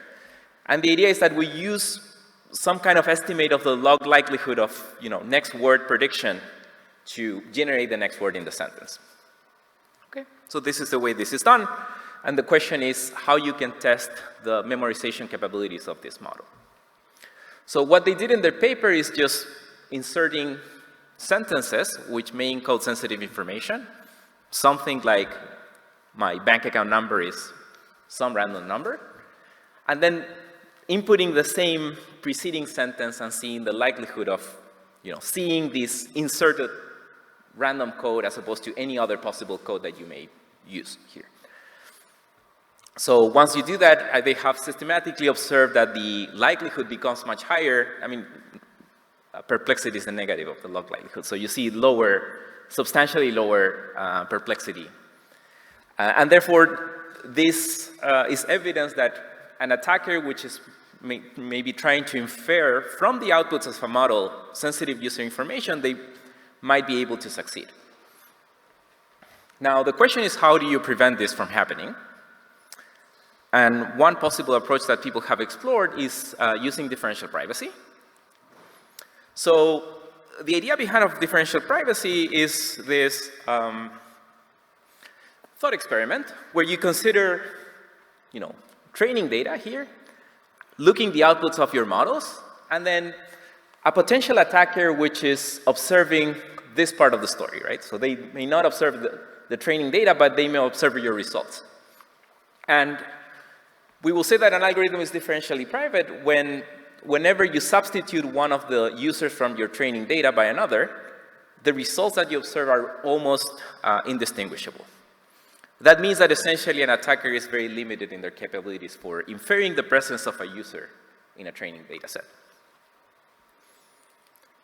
You can more formally write this down, and the way you do this is any potential attack performed by an malicious attacker may consider some sort of event related to the outcomes of your algorithm. And we will say that an algorithm is differentially private whenever the output distribution, it's almost the same when you're replacing one user from this data set. And you use two quantifiable parameters here, which are epsilon and delta. So epsilon, if delta is equal to 0, you're basically saying that the output distributions have a bounded log likelihood, and delta is usually used for technical purposes. Okay, so in terms of the impact of this methodology in various applications, I should point out that there's works even preceding this definition by decades where people already tested this idea for, in this case, was incentives of people when reporting service involving sensitive data. So this paper is fairly old. It definitely doesn't have the definition of differential privacy, but it's, to my knowledge, the first instance where somebody has used this kind of idea. Now, more recently, and once this definition was put forth, people have started wondering about the possibilities of collecting sensitive data from personal devices with the purpose of personalization. Not only tech companies have been interested in this, somewhat recently the US Census put forth a method to release private statistics from population information from, I think it's the US Census in 2021. I forgot a little bit because of COVID, there were some issues there. And let me point out, if you look at this headline, you will notice that there is some controversy about the use of differential privacy in this application. So I should say that whenever you want to apply these technologies, is the way that you would attain privacy, and this is something I haven't said yet, it's by some type of obfuscation or noise addition to your statistics. And therefore, there comes the concern of losing accuracy or basically trading off accuracy for privacy. And much of the research in this area is precisely motivated by understanding these optimal trade-offs that may be attained. Now, finally, and related to the topic of this talk, I will be focusing on issues of memorization when training machine learning models.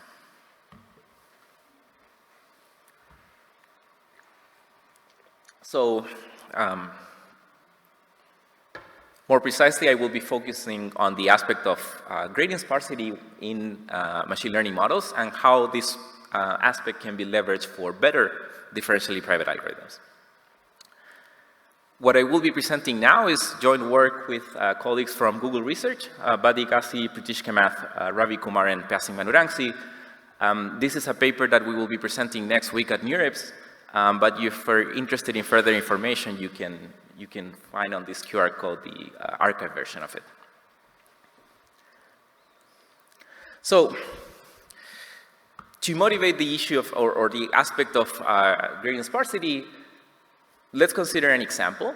So suppose that you're training a neural network where you have categorical features. So in this example here, we're looking at the feature related to location, which has only finitely many outcomes. And the question is, how do you use this discrete valued feature for training a deep neural network? So one way to do this is consider a trainable embedding. Namely, you will build this matrix where every row of the matrix is related to a possible realization of this categorical feature, okay?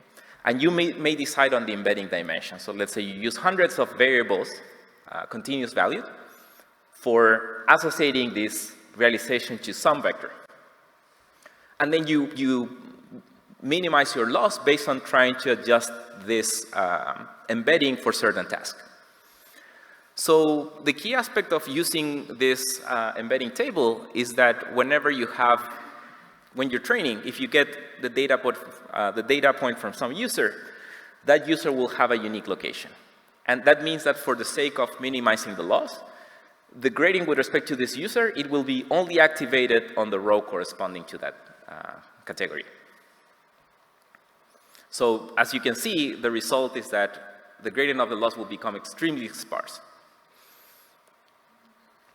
In fact, previous work by my colleagues showed that in ads models, you can, like the gradient sparsity persists even when you pick random mini batches of rather large sizes.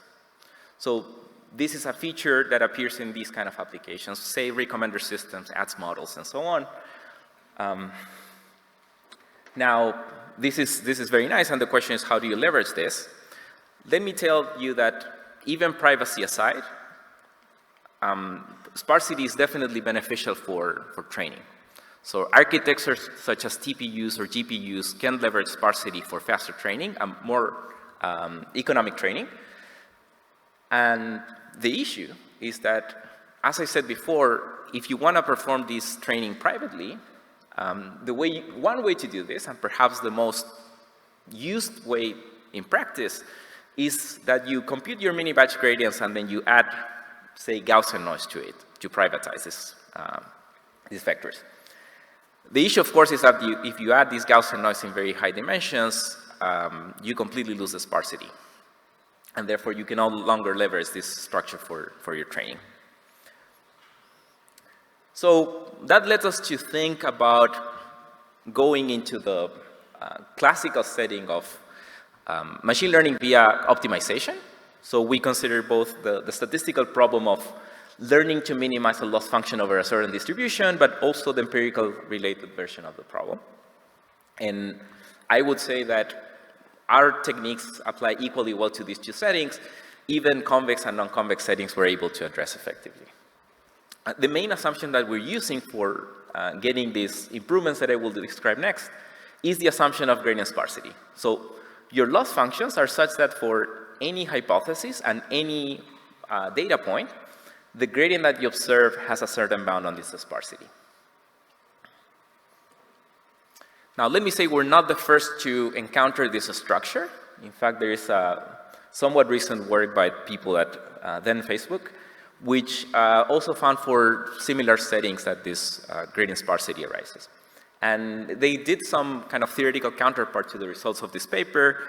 I would say that we were able to put this forth a step further in the sense that we're able to work with much weaker assumptions, and our results are provably optimal. So we're definitely making progress here. But I would also encourage people who are interested to look into this paper because it's very interesting as well. Now, the key insight for the results that I'm going to show is an observation which is extremely simple, which is in the case that you have vectors which are sparse, and you have a uniform bound under sparsity, if you perform averaging, which is what you would do with a mini-batch SGD algorithm, you can obtain an upper bound in its L1 norm, which is independent of the batch size. So even though these gradients may be sparse and they may be all over the place, just due to their sparsity, you can get a control on their L1 norm, and therefore we can use a bunch of techniques that people have used in sparsity-oriented ML for differentially private training in this case. So our main result is the following. So if you consider D as the number of parameters that you're training, N data points, and your privacy parameters, epsilon and delta, we obtain the following gains between the classical, non-sparse optimization and mean estimation settings. Okay, so pure means here that delta is equal to 0, and approximate means that delta is greater than 0. These bounds have been known for around 10 years now. So people do know that when you're performing training with differential privacy, the rates that you obtain, they scale polynomially with the dimension. And in fact, we do know that these bounds are sharp. So in the worst case, there's no way around these bounds, which is problematic, as I said before, because we're working with models that work in a dimension that may even exceed the number of training data points. So this can become a constant or even worse than that. So our main result is that in the setting of sparse gradients or sparse data, you can remove this polynomial dependence on D and turn it into something that only scales logarithmically, at the expense of these bounds now scaling polynomially with this sparsity. The bottom line is that we obtain an exponential improvement on the applicability of differential privacy for training large models which have sparse data or sparse gradients. Okay, and I think I may have, how much time do I have? Little, okay. So I go briefly here. I just want to say a little bit about the techniques that we used. Namely, what we do, as I said, is if you want to privatize an average, you can do it so by adding Gaussian noise of a tuned certain amount of variance. Now, that ensures privacy, and any kind of post-processing that you do on a private statistic remains private. What we do here is we leverage the fact that, as I said, these averages of sparse gradients do have a prior bound on their L1 norm. So you can basically add noise and then project back to the set where you definitely know that this thing lies. And it turns out that this procedure is able to clean up the noise in a way that you remove this polynomial dependence on the dimension.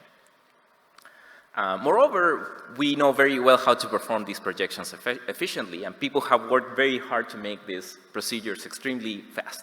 So it's not only something theoretically interesting, it's something that you can certainly use.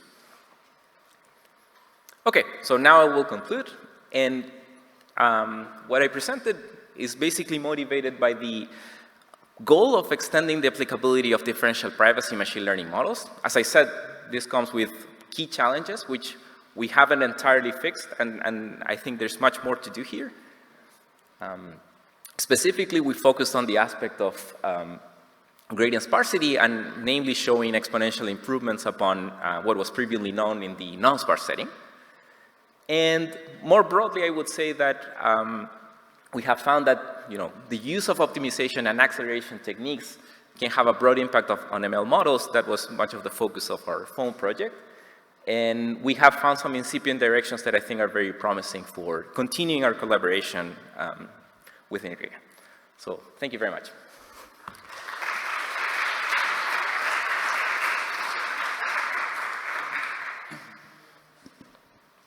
Thanks, Cristóbal. Questions? Anyone? Well, I have a... Well, first of all, congratulations. This is something that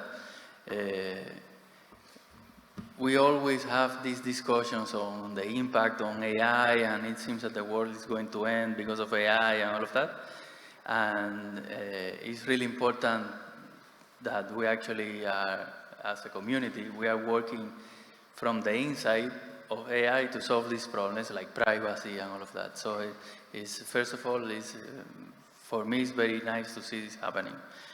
And I have a question that part that I didn't fully understood is that is your approach trading off performance for privacy, or it is preserving performance? Okay, yeah, thanks for the question.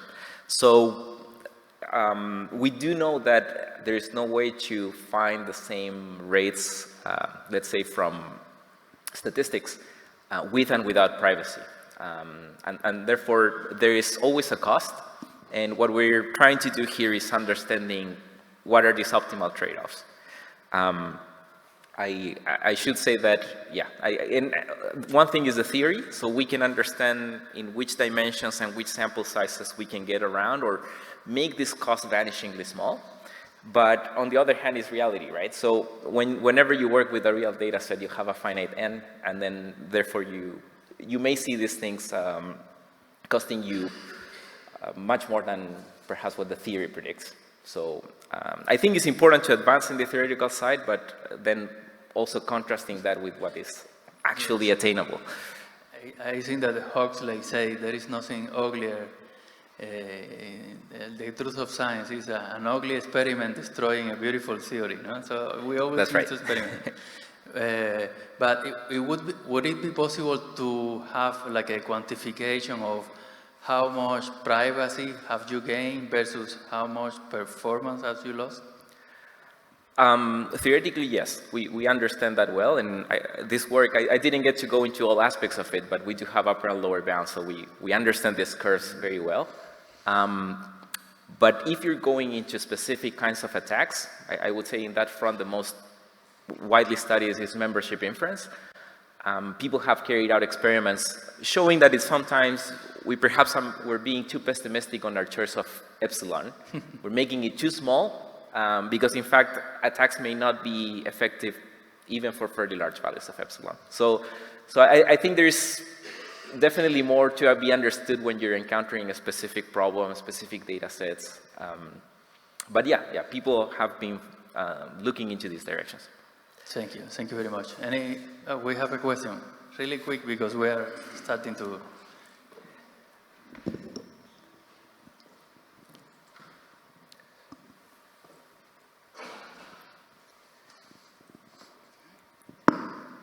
Hi. Is this approach applicable to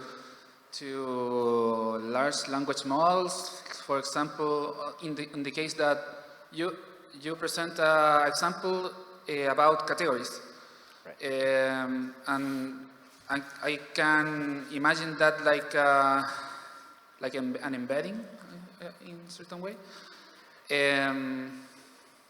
But in the case of the large language model, it's like it depends about a context.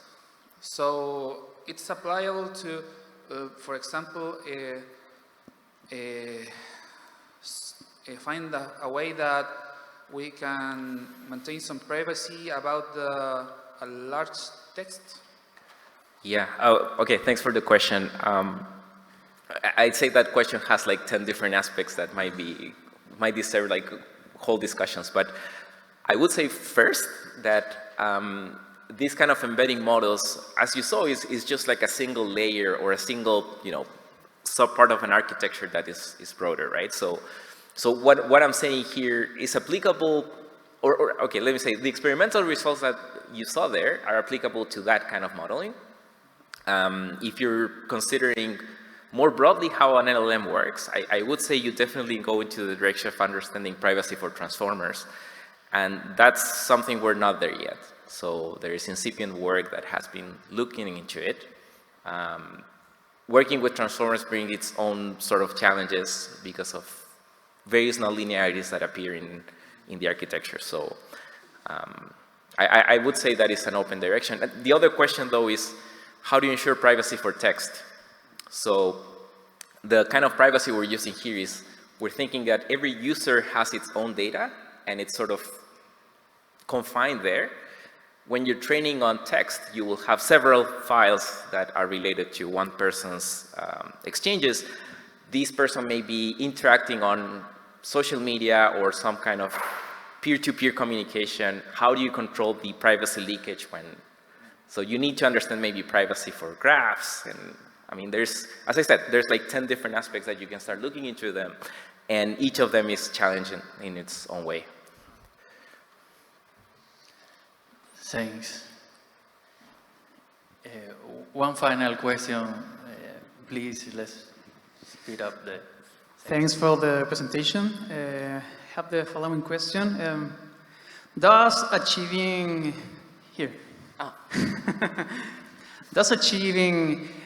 privacy on models correlates on building models that are more robust against adversarial attacks? I mean, for the gradient sparsity? Okay, I hope I got the question correctly. You're interested in robustness against adversarial attacks and privacy in that context, right? Yes, I mean, if there's any correlation using the gradient sparsity?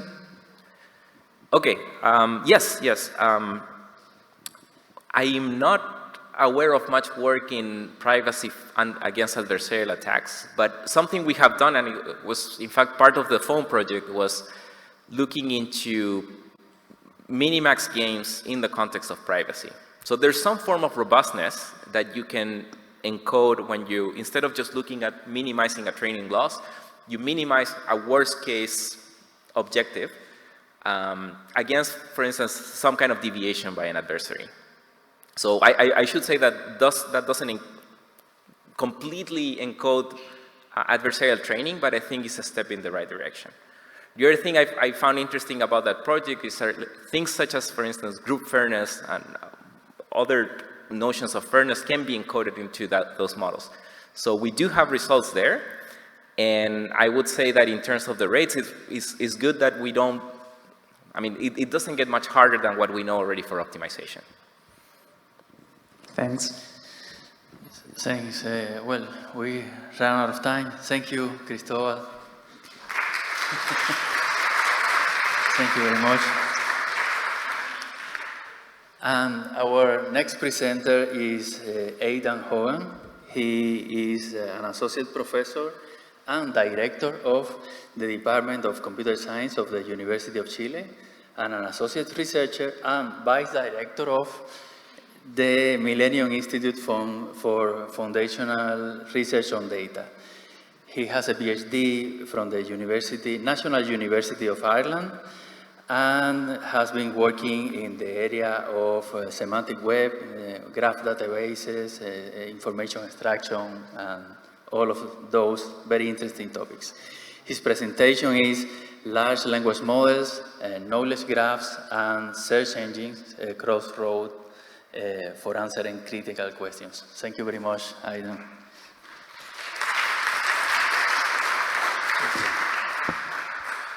Thank you for the introduction, and thank you for the kind invite to present today. So today I'm not going to present as such research work. It's going to be more some ideas, some discussion about 3 different ways in which users can find out information, namely large language models, knowledge graphs, and search engines. So we can start with search engines. I guess we still all use search engines, although many of my students tell me they hardly use them anymore. They just go straight to ChatGPT. But search engines are still a very important way to find information. So in the context of this course I teach called the Web of Data, I use this example to sort of give a counter example of when search engines don't work so well. So in this counter example, what I'm looking for is, so we have this user, Julie, who's a literature student. For her thesis, she needs to find a list of Nobel laureates in literature who fought in a war, the year they were awarded the Nobel Prize, and the name of the wars they fought in. So how would you do this if you were to use a search engine?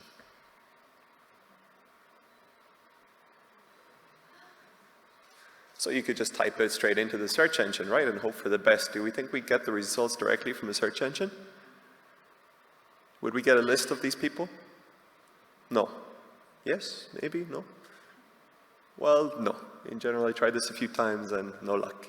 So how would you end up trying to solve this sort of question using a search engine? What you would probably end up doing is searching for a list of the laureates, of those who've won the prize, and then going through the list, and then opening new tabs, and starting, for example, with Cyrille and then looking, how would we find out about the wars now that we're on this page? We would use maybe Control F, search for war, conflict, battle, so forth, okay? We might find, for example, that Cyrille had participated in the Franco-Prussian War. We could extract the dates from that, and then we would continue on to the next laureate and do that 120 something times, yeah? So this is obviously a lot of effort. So what is the issue here? The issue is that the question is a bit specific. It's what we call a long tail question, which means that not many people would ask this. This is a literature student who has a very specific need for her thesis to resolve this question. So there isn't very much motivation for somebody to have published a web page with precisely the answer for this. In summary, the answers are not just on one page. If the answers were on one web page, we could very easily find those answers using a search engine. Yeah? So here's how the web looks, and if we look at this web, if we understand English, we can read this, we can understand it, we can see that there's links between the different web pages, and so forth. So this is essentially the traditional web. So if I ask you, for example, a question, which Nobel laureates fought in World War II, if I were to look at this content and read it and understand it, I could see that there's at least one answer here, no? That would be William Golding, yeah? Who wrote Lord of the Flies. So in this case here, if I understand English and so forth, I can answer this question. Great, okay. From the perspective of a machine, this is what the same problem looks like. All I've done is swap every letter one by one, a bijection of letters. So I've just jumbled around the letters, yeah? And this is a machine perspective of the data. All I've done is broken the semantic connection that we humans have with the information I showed you before. This problem is identical to a machine. So we have exactly the same content, and now I'm going to ask you, anyone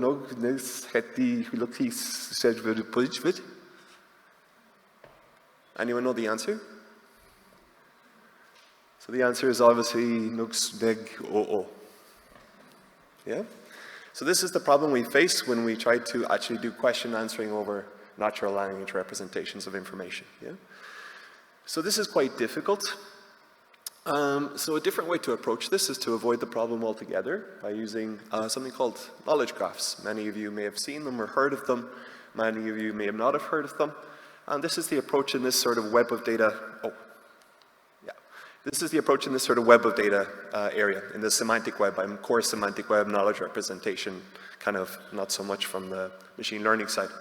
So what we use is something as mentioned in the keynote, symbolic AI. Yeah, we use symbols to represent things. And that way we don't have to do these complicated human-like understanding of natural language, for example. So here I have a knowledge graph, and it makes absolutely no sense. Yeah? There's all these weird symbols, and it's unclear what these symbols mean. And that's on purpose. These symbols are opaque. Yeah? This graph represents some data. I have no idea what data it is. Yeah? What we have here then is a question. And the question is phrased in the same model, in the same way as the graph, yeah? And what we have here are the same symbols, some of the same symbols as appear in the data graph, but we also have these dashed lines with these question mark P's and A's and so forth. These are wildcards, they're variables. So what we would like to do is figure out an assignment of symbols from the data such that this becomes a subgraph of the knowledge graph, yeah? So for people who might know, this would be computing a homomorphism from the query graph into the data graph. Can we see any possible assignment of symbols that might satisfy that, that might make this query match these data here? So we see here, for example, there's a sort of crescent moon. And here we see a symbol. These are from astrology, so if you understand the symbols, that's not intended. You're not supposed to, they're supposed to be opaque symbols. So we see the symbol here matches here. So we could say P could perhaps match to this symbol here, yeah? And here we see that this symbol matches here and here, so maybe A matches this symbol here, and we get an answer, yeah? So we get a match between these, this variable here and this symbol, this variable here and this symbol. And that gives us an answer. The answer means absolutely nothing to us, but hopefully you could imagine an algorithm. We could actually sit down and code something that could give us this response, yeah? So in practice, what do knowledge graphs do? They don't use these weird symbols. They tend to use codes or numbers or something. So this is from a knowledge graph, which is open on the web called Wikidata. And this is how it would look in Wikidata, this knowledge graph and this query. Still makes very little sense to us, yeah? If we add some human readable labels, we start to see what we're actually doing, yeah? So if we add these human readable labels, we see that we're talking about a Nobel laureate. William Golding, who was awarded the Nobel Prize in '83, and fought in the Normandy landing, which is part of Operation Overlord, which is part of World War II, which is of type war. What we're asking then are for people who won the Nobel Literature Prize. And our answer is William Golding in 1983. It's typical sort of database. We could think of this as a graph database. Yeah? What we can also do is encode some representation, symbolic representation of semantics. We can add rules, data log, logic programming, ontologies, knowledge representation. So again, we have no idea what this says here. Well, we can remember maybe now that we've seen this is something about William Golding, yeah? However, here we have a new pattern, and this is just a logical inference. And what we see is that we're saying whatever matches this, as we saw, like a query, then we want to infer from those matches this following pattern here. Yeah, so what's this doing? This is essentially allowing us to infer new information because we have this symbol here and this symbol here. We can essentially create a new edge from here to here with the same symbol. That's what it's telling us. What are we doing? We're saying if X is part of Y and Y is part of Z, then X is part of Z. We're encoding the semantics, the transitive semantics of the part-out relation. And that allows us in this case to know that Normandy landing was part of World War II, and we can do much more complex types of semantics encodings. In comes large language models. We have all these, we've been working on this there's been people working in this sort of area for a long time in terms of knowledge graph, semantic web, knowledge representation. And along come large language models, and they completely seem to turn upside down our rationale for structuring data and knowledge. Yeah? So I said this is the problem we would have to solve, and the way to solve it would be to structure data and so forth. However, large language models come along, and they seem to be able to solve this problem. Yeah? So they don't do it in an algorithmic way with specific algorithms, but rather in machine learning, with machine learning techniques. So in this book that I wrote about the web of data, this was finished 2019, 2020 during the pandemic, I gave some examples of why it's difficult, why we need structure in the web. And here's an example I give. This is for resolving pronouns. So Jane tried to follow her late grandmother's recipe, but she had not included details of the cooking times. Who's she here? Grandmother, right? We could probably, maybe we could argue about it, but we could say this is the grandmother. Jane tried to follow her late grandmother's recipe, but she had forgotten to buy lemons. Who's she in the second one? Jane, yeah? So I put this example, and I thought this should be pretty convincing on why this is hard. So when ChatGPT came out, first thing I tried was to see if my examples, my nice examples of why we need to structure data, still worked. And unfortunately, no, ChatGPT knew who forgot to include the cooking times. This was GPT-3, I guess. And also who forgot to buy lemons. Yeah, so I was quite impressed with this, and then started digging into it a little bit more. Why was Jane's grandmother late? To see what kind of reasoning process or what kind of logic is behind this. And ChatGPT, at least GPT-3, got quite frustrated and said, you didn't tell me why she was late. For non-native speakers, late here means deceased, yeah? That she had passed away. So not that she's late as in tardy. So I give no reasons why she was delayed in time. And then tried to insist, and clearly ChatGPT had no idea what was going on, but somehow could still resolve the question. So there's some pattern or abstract pattern going on. In terms of GPT-4, it understands what's going on. It understands that late is somehow a way of representing that she's deceased. Going back to Julie's question at the start, the literature student, if we try this, we get an answer along the following. Yeah, we get some answers. So what do we think of this response? It has provided us a list of laureates. I've abridged this, summarized this a little bit from the actual response. This is from GPT-4o. We get 5 answers. What do we think? Is this a good response? If we really wanted to answer this question, what would we do? We check. How would we check it? Start searching? Or asking more questions? Do you have any more answers, please?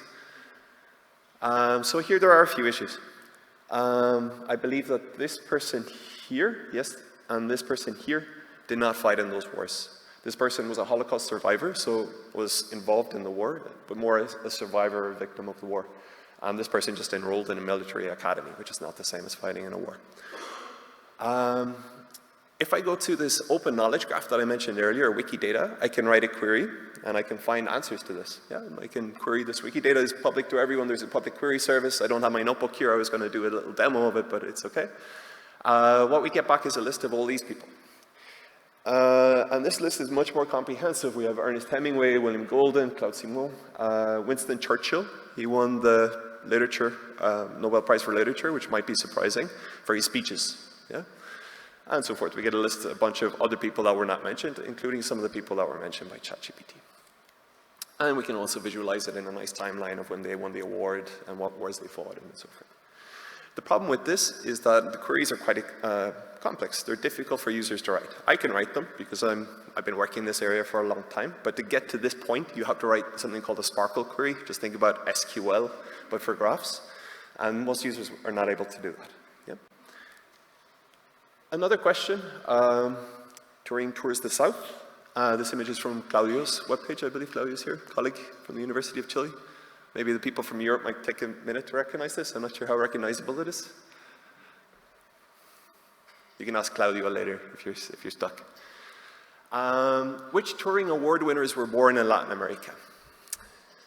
Anybody know which Turing Award winners were born in Latin America? Were there any?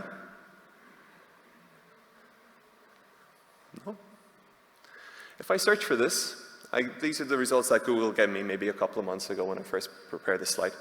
So we get a document about the Turing Award. We get a document referring to an Indian-American computer scientist who was not born in Latin America, and so on and so forth. So we don't get the answer we expect. Yeah?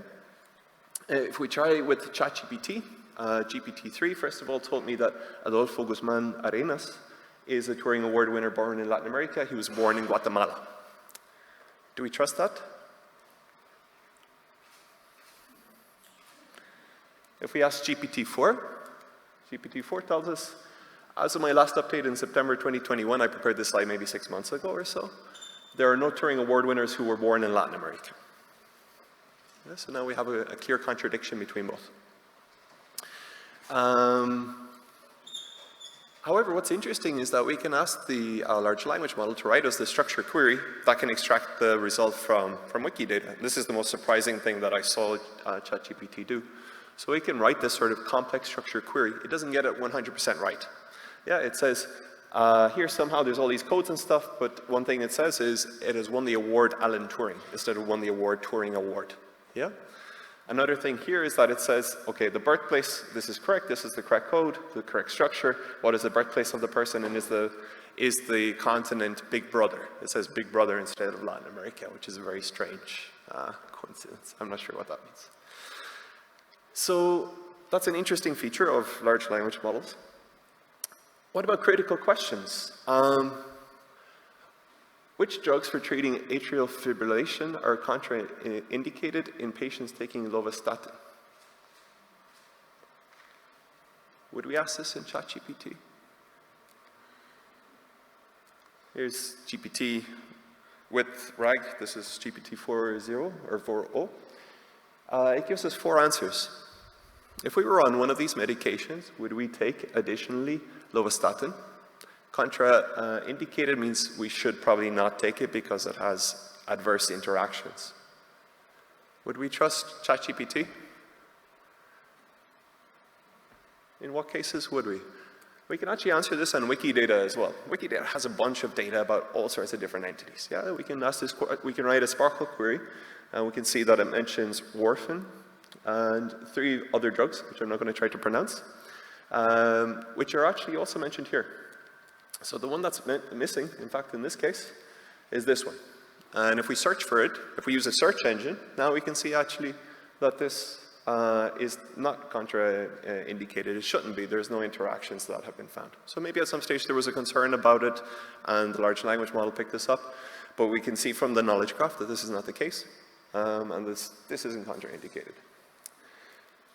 So we come to this place where, how much time do I have, I wonder? 5 minutes for a presentation. Perfect, thank you.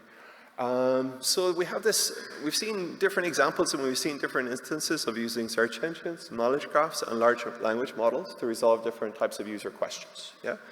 And some of the reflections that we've been having with colleagues, in particular Gerhard Weike, Luna Dong, and Denny Vandicek, how did these things interplay? And also with some other colleagues, Stephen Gilbert, who's a medical doctor and so forth. And we're just trying to figure out, generally, what are the strengths and weaknesses of these different approaches, yeah, towards figuring out how they could interplay. So we started listing all these different criteria of all these different dimensions that we have for search engines, for knowledge graphs, and for large language models. Yeah, I'm not going to go through them all. I can mention one about precision, like that the information it gives you is correct. Yeah. Coverage, freshness, generation, synthesis, can it generate answers from multiple sources, like synthesize results from multiple places? Transparency, do you know where the result came from? Determinism, curation, can you actually edit the data? If you find that there's a problem or if something is updated or something changes, can you go and edit something to change the answers? Is that easy to do? Fairness, usability, expressivity, efficiency. Of course, we know that these large language models have a huge energy cost in compared to, for example, a retrieval-based engine like a search engine or a database. Efficiency, multilinguality, and context. So there's various dimensions and there's various pros and cons listed here for the different, 3 different technologies. However, this presents a perspective where we see these 3 different technologies as somehow divergent and we need to choose between them. We'll come back to that in a second. The other thing to consider is what users actually want. So we often just accept search engines and we say, okay, search engines can answer questions. Yeah, but what kinds of questions? And what questions can't they answer? And what do users need? Yeah? So in this line with some colleagues, we tried to categorize different types of user questions. From factual questions, which knowledge graphs tend to be quite good at, and different types of ones like popular ones that are easy, long tail ones that are more obscure, and so forth, to explanations. Users want explanations. They want to explain what is the contraindication, why does this contraindication exist, or more popular questions, how do snakes move, and so forth. Planning, they want to be able to plan their lives or somehow order their future. They want to receive instructions or recommendations, or maybe spatio-temporal, how do I get to this place? As well as advice, just general tips about lifestyle, about cultural aspects or philosophical aspects of life. In general, knowledge graphs are quite good at these sorts of factual questions, and they're quite terrible at the rest, except for maybe spatio-temporal questions, which they have operators for. However, we see that there's somehow some complementarity in the pluses and minuses. Often where something is weak, another is strong, or one is strong, another is weak. So that brings us to the idea of combining the 3 technologies. Why do we see them as separate, right? Why is there a trichotomy? It doesn't have to be. Yeah, we can have things in the intersections here. Towards that, we of course, and I haven't mentioned it yet, there is RAG. Yeah, so we have retrieval augmented generation, which somehow combines search with large language models. Yeah, it goes off, finds some information, comes back, puts that into the context, and then gives you some answers based on the large language model and the retrieved information. So with this, in the more recent versions of ChatGPT, we get the actual answer, which we would have gotten as well from Wikidata. Wikidata also gives the answer. That the only Turing Award winner born in Latin America is Manuel Blum, who was born in Caracas in Venezuela. Yeah, so we do have one. That wasn't answered before by GPT-3 or 4. How about the question, how many Congress members are younger than 50, just for fun? It used to fail miserably at this. Now ChatGPT tells us that there are approximately 139 members of Congress who are under the age of 50. Yeah? Just to highlight another kind of limitation of these large language models, that it's unclear how they actually aggregate to these sorts of counting and aggregation questions. Whereas Wikidata, if we do this, it's actually quite a complex query. It tells us 130, which is not actually that far off. Yeah? So what about the idea of combining these different technologies where we have the search engine, we have the large language model, and these nodes represent the knowledge graph, right? We could see this seeing as convergence, no? Towards some sort of new technology or hybrid technology that combines these aspects. The optimistic perspective is that we can somehow keep all of the pros and minimize all of the cons of the individual technology. So this is the optimistic perspective, and that's not clear if that's the case, if that's even possible. Some of these things seem antagonistic, but maybe we could achieve these sorts of pros through this. And also we could achieve all the pros for the different categories of questions that users really want to ask. That again is the optimistic perspective. Maybe that's not the case. Maybe there are some things we can't have all this. There's quite a lot of work now, a lot of interest around combining knowledge graphs with large language models. If you're interested in some research works, there's, I think it's been published since, by the way, I don't remember the journal, but there's a couple of surveys out there saying how large language models and knowledge graphs can combine.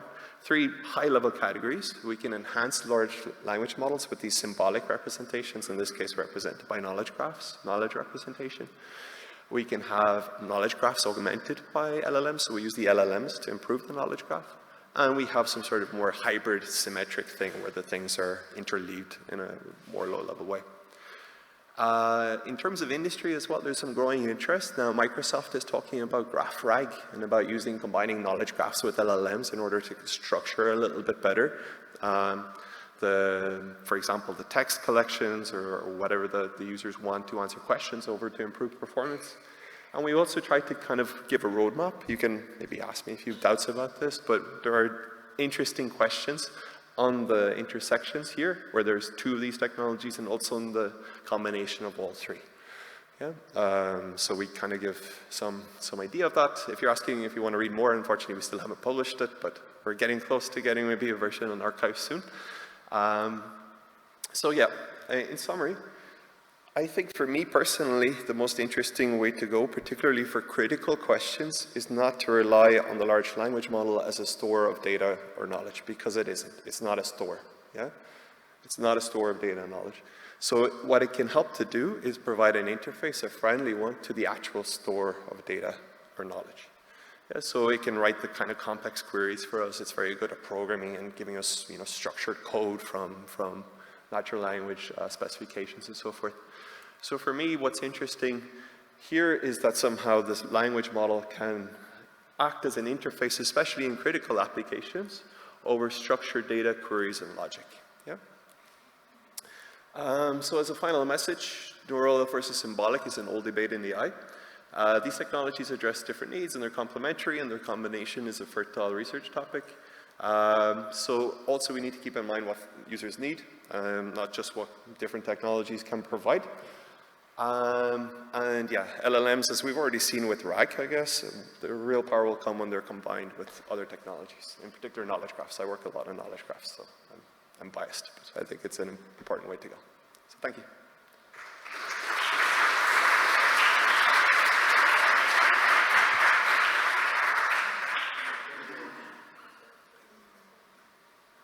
Thank you. Thank you very much. Do we have questions? Yes? No? Well, I love this topic personally. People who know me know that I am thrilled by how LLMs. We are discovering that LLMs are good for what we are good for, that is reasoning. No, so maybe they are inexact, but they can provide a plan for a solution and use them. I think they are becoming like the operating system of AI, no? That articulating a lot of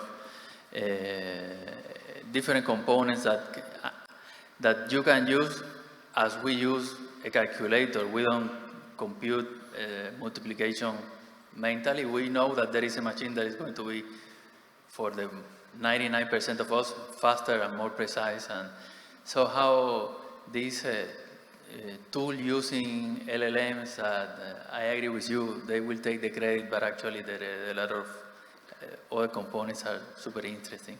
Do you feel that there is any promising direction in here, or in this context of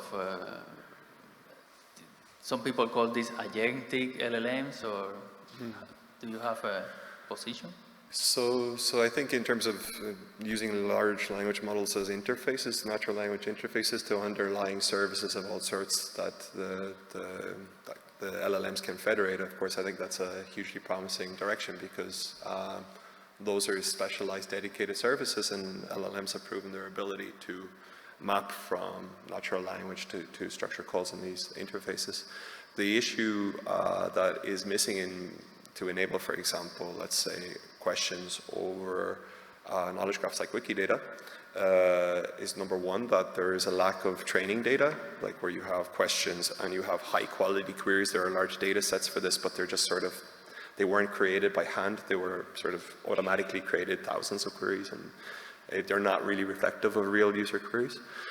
The second aspect is that I don't know if it will ever be a replacement for interacting directly with the service as an expert. Let's take whatever service it is, because there's always a gap between a concise, pithy question in natural language and the structured version of what that is.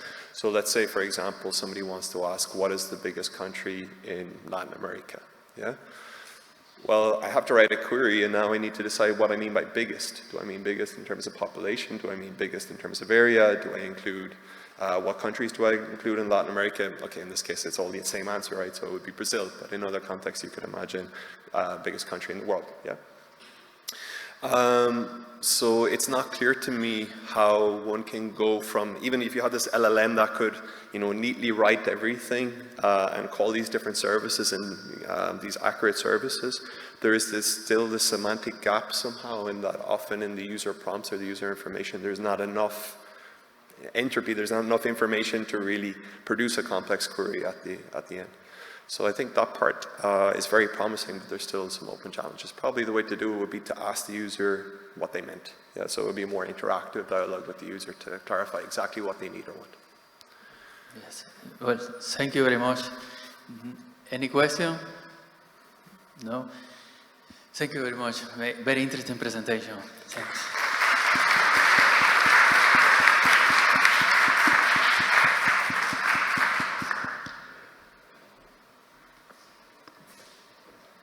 Well, our next presenter is Valentin, I think they call you here in Chile, Valentin Barrier. He's a professor in the computer science, assistant professor in the computer science department of the Universidad de Chile, where he teaches machine learning and deep learning, and he's also a young researcher at the Chilean National Center for AI, Señor. He's going to present us today, talk to us about tackling biases in or using generative AI. So thanks, Valentin.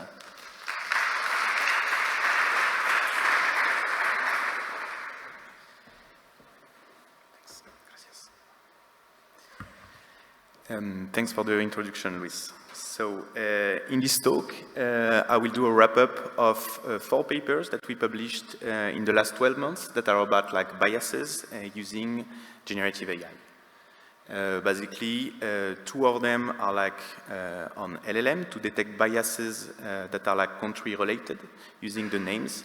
And one is using text-to-image model to do like some targeted data augmentation to reduce some bias related to low-frequency relations that we have in the dataset. So first I will do a short introduction on bias and fairness. So what can be bias? A bias is like a deviation from the norm, from the mean, or from the zero. For example, a linear model, which becomes an affine model, will have a bias, which means that it's like the value of the model in 0. So the difference between like the value of this model in 0 and 0. We can have also, we talk about like cognitive biases also. Availability bias, confirmation bias, Dunning-Kruger effect, they are like tendency of the brain. For example, availability to value new information, to support existing ideas, or like a narrative. Confirmation bias will be like a bias, like a tendency of the brain to conclude that a known instance is more representative of the world that it actually is. Like, I've seen that, so I think it will be more probable that it is what it is really. And we can talk about like social bias. So like a cultural bias, so people that have like different norms. So, and one cultural group will act differently than another one. So this can like imply a culture clash, for example. Here in this talk, in decision-making process, we'll see like a bias as a change of decision action by a non-causal variable. So I have like a model, let's say a classifier. I will change a non-causal variable and it causes actually a change in the output of the model. So this is a model that is biased. Let's talk about shortly about cognitive bias. In his book, Daniel Kahneman, so the Nobel Prize of Economy, introduced the system 1, system 2. So there are two different types of thinking. System 1 is fast thinking. It's the brain automatic, intuitive mode of thinking. So it relies on mental shortcuts to make quick judgments that are very that are not consuming a lot of energy. They are often based on experience and stereotype. It's very useful because we use that every time to not think too much, so the cognitive load is not too high. And then there is a system 2 that is slow thinking, and it's more deliberative, analytical. It can tackle more complex problems, and it can revise our belief and or reason based on the way we reason. About this analogy part, so the ML machine learning models can be trained on biased data, and they can develop bias prior. And similar to how individuals may develop and act on biased stereotypes. So data can be biased because of different causes, like spurious correlations or confounding variables. And as a human, the model will take advantage of this bias because it's easier to make a decision. So now let's talk about fairness. Then we said then we define bias. So bias can be something good or something bad. Actually, it's just a deviation from the mean. Here, what we're interested in machine learning, deep learning, it's fairness. So when we talk about unfair model, we are looking for something that is negative biased toward certain target group. For example, we can have heterogeneous valence over different target group. So sentiments that is more negative when we have an Arabic names. Recidivism prediction higher for black people, or lower salary prediction for women minorities.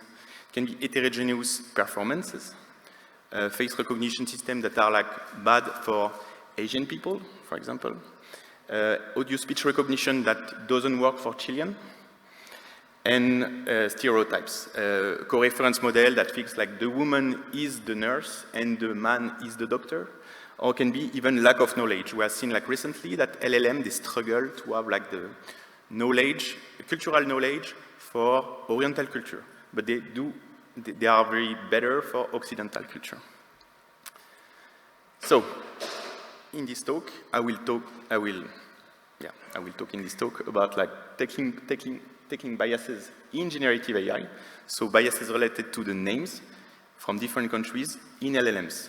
And then I will present techniques based on text-to-image model to do some data augmentation to reduce biases that are related to low-frequency relation between entities. So for example, it's from a paper that there was bias in image captioning models, that the models were struggling to recognize a woman that was snowboarding.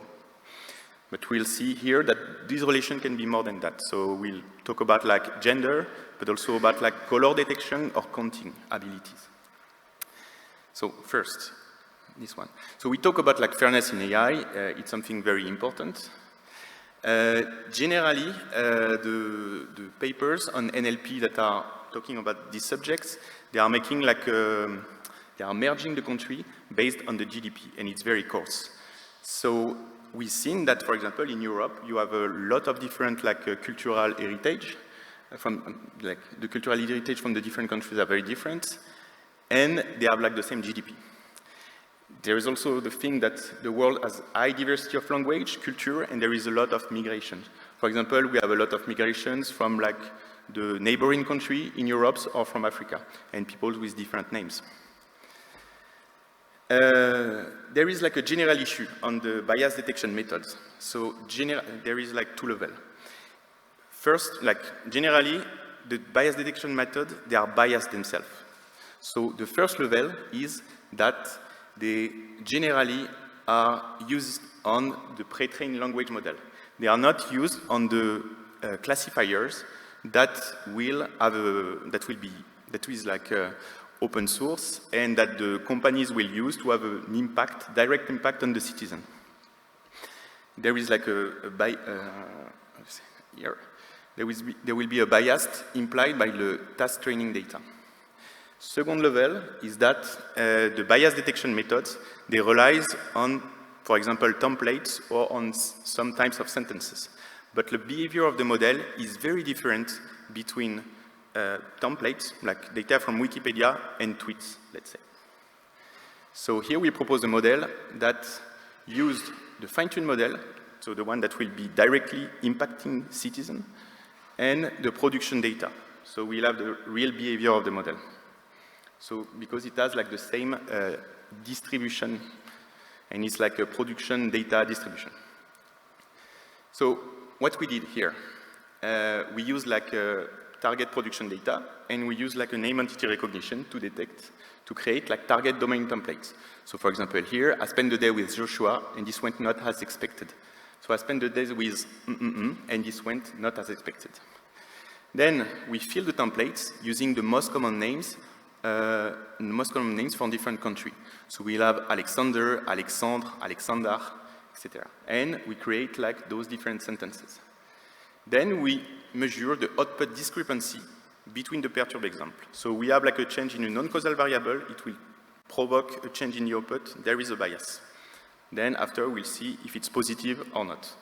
A way to see that it's positive or not, for example, is using this delta metric, which is like the sum of positive probability minus the sum of negative probability. So here are some like real-life results. So for example, passing from Alexander to Alexandre, in the same sentence, the probability of negative class for like a multilingual sentiment classifier go from 30 to 50. And same from other countries. So there are sentences with name from certain countries, they are more likely to be classified as negative, and they are less likely to be classified as hate speech. So I can insult, I cannot insult Alexander, but I can insult Alexandre. So those systems are used in real life to moderate social media. So this is a problem. How do we detect this bias now? Now do we see like the probability output is changing? So as I said, it can be seen like change of decision, action by a non-causal variable. So we just look at the change in distribution when we perturb the input data with a non-causal change. So a bias is not necessarily negative. For example, a change in language model distribution might reflect the world, it might reflect the data. Here in their paper, EMNLP paper of Ryan Cottrell, I think the author, they introduced like a way to initialize like the bias of a language model as like the real distribution of the word in the corpus, and it fastens the learning phase. So it can help.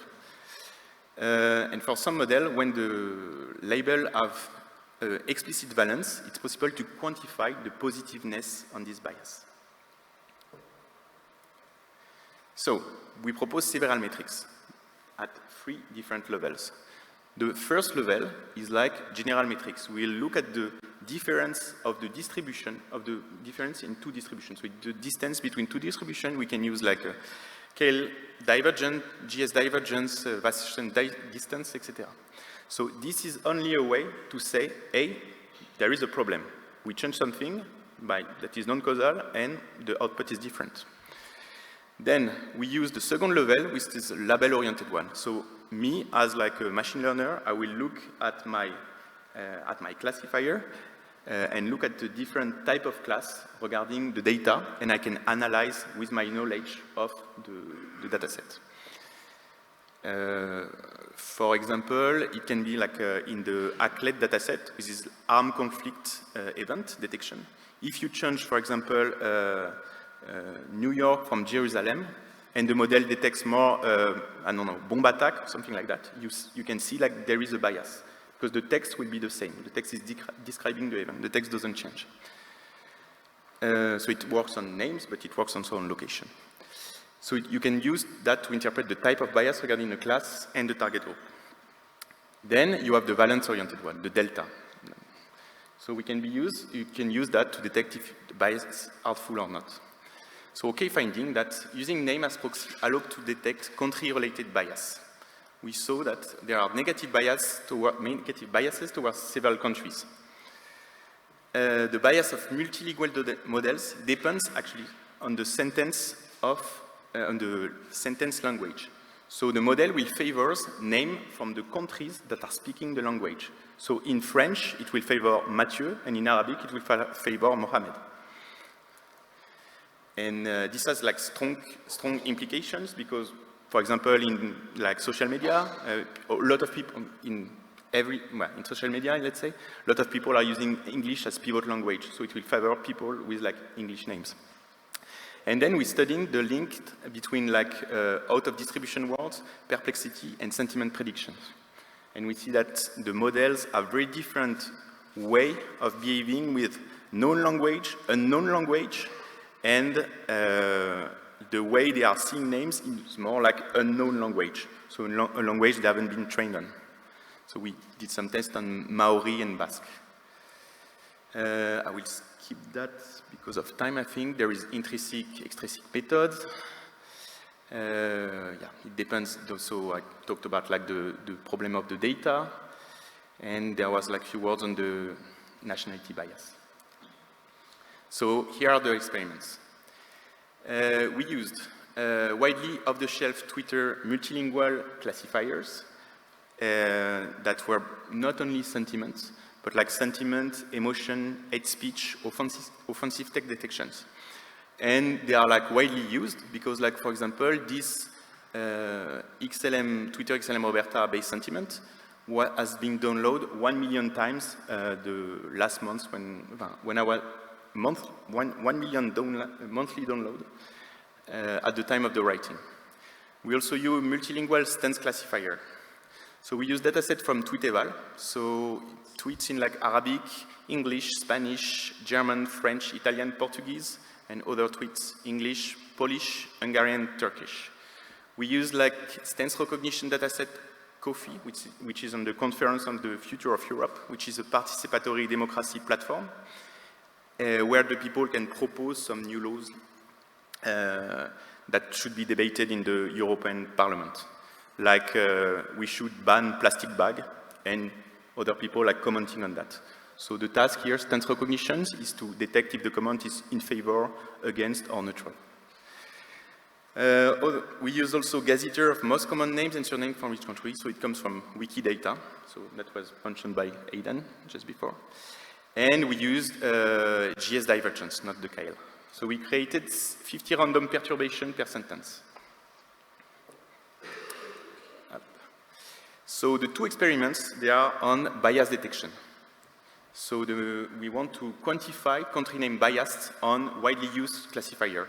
We found that there are significant variations in the model predictions based on the country name, and some are like very negative for all the different classifiers. Then the third experiment is about changing the influence of the language of the sentence on the type of bias. And so we frame that like, we call that like AI xenophobia, because the model tend to prefer the names that are like of the countries that speak the sentence. So it tends to favor local name. And then we do this perplexity correlation experiments to show the influence of the pre-trained language model perplexity. So is it something that the language model is used for and have seen a lot in the data or not? And the output of the classifier. So the model predictions tend to be more negative for unfamiliar language, like I don't know, negative. And the country names that are more similar to pertaining data imply a more positive predictions. So the first experiment was on English language using a stance classifier. So we can see that we have the divergence here. And we can check that there is less divergence, for example, here than there. So they have less biases. We have less biases for the countries that are like speaking English, except India. Yeah. We can see like the percentage of change in the different like labels, and we can look at the delta. So the divergence will tell you there is a bias. We can analyze this with the class, and the delta will tell you how negative it is. So we can see that, for example, it's less negative here than there. It's less negative also for women than for men, except for Indian women. So this can be due, for example, to a lack of representation in the training data, or because of something cultural.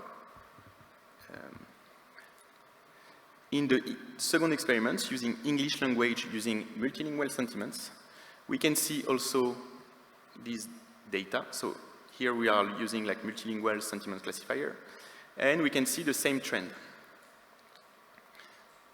We can also see that we have like augmentation of hate speech detection for like that is way higher from like English-speaking country than the other ones. And we have really bad values for names that are like Arabic, so from Morocco.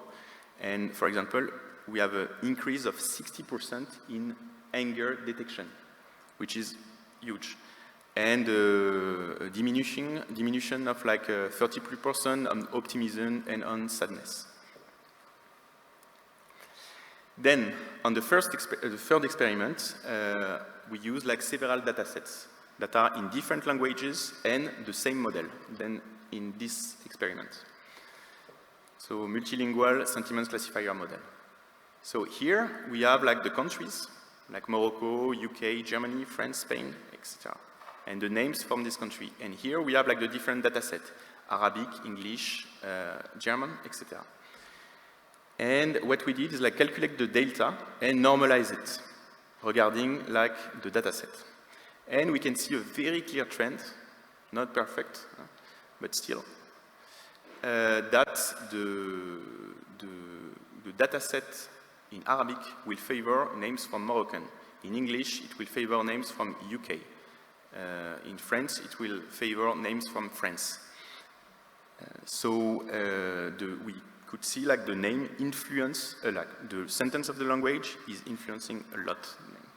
So this has consequences for like countries with a lot of migrations, when, for example, in France, there's a lot of people with Arabic names, and they will be unfavored, they will not be favored by this kind of model if the sentence is in French. But they are French. In the last experiment, we were talking about like perplexity. Do we have a lot of time, Luis, or am I short on time? Yeah, okay. Okay, so I will be brief. So we have like this perplexity analysis. We did it at like global level and local level. So at global level, we just look at the general perplexity of the general correlation between the perplexity of the model and the different classes that the classifier outputs. Just to see how the model was reacting with like known and unknown language. And then we used it at local level. At the global level, we'll have a lot of the surface signal, so the syntax, the words that are in the sentence that will directly influence the perplexity. And at local level, we'll take the same sentence and just change the name. So we'll extract all those surface signal, and we'll have the real correlation between like the impact on the name on the perplexity. We can see different patterns between well-known language and unknown language. So the model tends to classify out of distribution high perplexity as neutral for well-known language, and for unknown tend to classify out of distribution as negative. So which means that, the perplexity is more like it's linked with the entropy, is like whether the model is surprised or not to see one sentence. So there is like one pattern from language that are known and one other patterns for language that are not known, out of distribution. And we see that the correlation for the names are like different than from the well-known language. Okay. So for the names, the OOD will be more negative, so I don't know, I don't like. And I have seen that a lot, I like it. So a bit like the confirmation bias. And yeah, finally, we used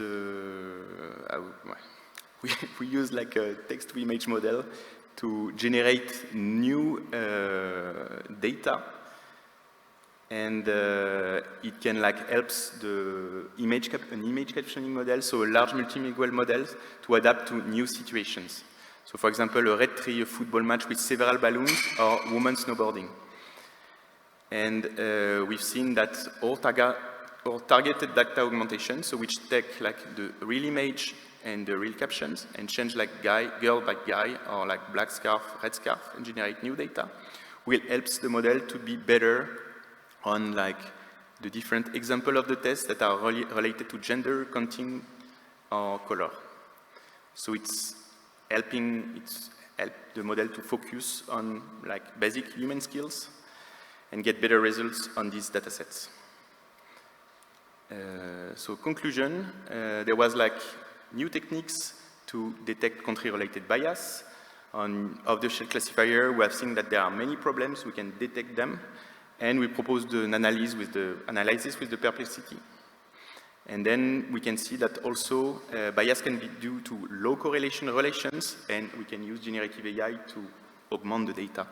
So this was like those 4 papers, and my collaborators, Sebastián, Felipe, Andrés, Carlos, Eugenio, and Christian. So, thanks.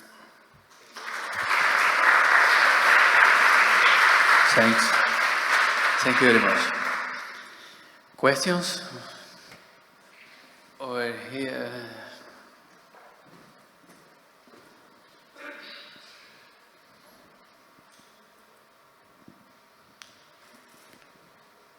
First of all, thank you for the presentation. It was really good.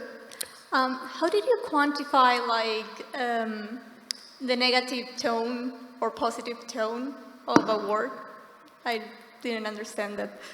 Okay, so generally, these models, they were pre-trained before, they were fine-tuned before, and we use like off-the-shelf model. But what you do to train like sentiments or offensive tone is like you annotate data, it's classical, you annotate data, and you train a classifier on it. But you need to use to annotate data to be sure that you have like a good distribution, cultural distribution of the annotators, and yeah, so that it represents well the difference in culture. Because when seen that, for example, hate speech, like a sentence can be taken as hate speech by a Californian woman and not by an Indian man. And but this is super interesting topic, like because like actually, so not in this talk, but like LLM in general, they struggle to represent diverse opinion, and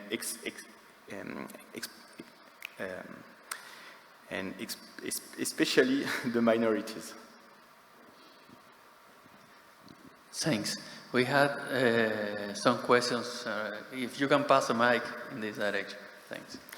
I would say the important thing here is that those classifiers, they are open source and people are using it, and we just propose a way to see if they are like problematic. 2 questions. What were the models the pre-trained models that you evaluated? And also, did you think of any corrective measure, some kind of reinforcement learning with human feedback to correct the name bias? What was the first part of the question? Just which pre-trained models were evaluated for the experiment?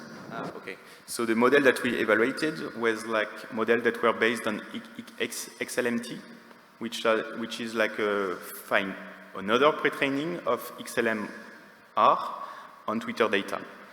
And then they were like fine-tuning, used the tweet eval benchmark. And they are like the model the people are using the most to classify tweets. Then about like the reinforcement learning on human feedback, yes, that can be an option. That can be an option. That cannot be an option in our case, I think, because like we are using classifiers. We are not using large language models. But there can be some techniques, like, for example, what Cristobal was talking about before, using differential privacy, because it can be used, can be force the model to not memorize some stuff, but also bias are like something that we memorize and that are not causal. And I think he mentioned that at the end of his talk, like about fairness. Hi. Go ahead. Thank you very much for the presentation. I just have a very small question. My first question is about,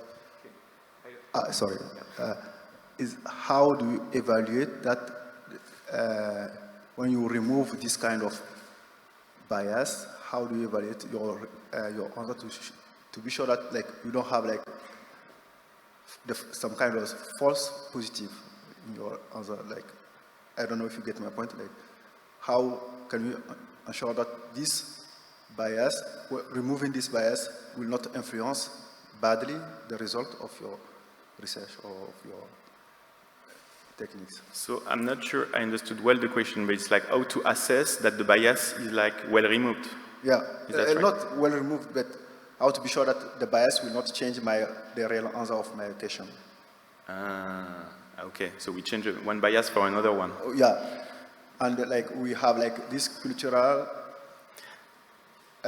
like when I ask a question in Africa, like it's kind of, I don't have this, I'm not waiting for the same result, like for the same answer when I'm in Africa or when I'm in Europe. Like you have this cultural information, influence, how to keep this kind of things.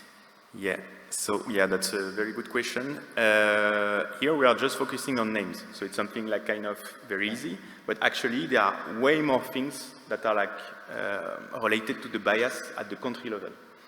And you can think about like other type of, for example, if we use the same methodology, other type of entities can be food related to one country, it can be like events that are related from one country, can be other things. And with all of this, you can integrate like all the cultural things from different type of countries, and you can assess bias at different level. Here we just stay at like just the name level. But that's what we want to do in the future. Thank you. Thank you very much. We're a little bit late because of all the talks are really interesting, and it's very hard to stop the conversation, but we have time during lunch later on. Thanks, Valentin. A very interesting topic.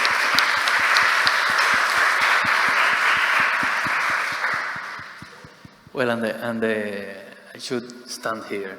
And the last presentation of this session is given by Hernán Lira. Hernán is one of the researchers with us here in Inria, Chile. Has a master's degree from KAIST and also studied originally in the Universidad de Chile, and he's going to be presenting some of the work we have been doing on machine translation from Spanish to Mapudungun. So, Hernán, all yours.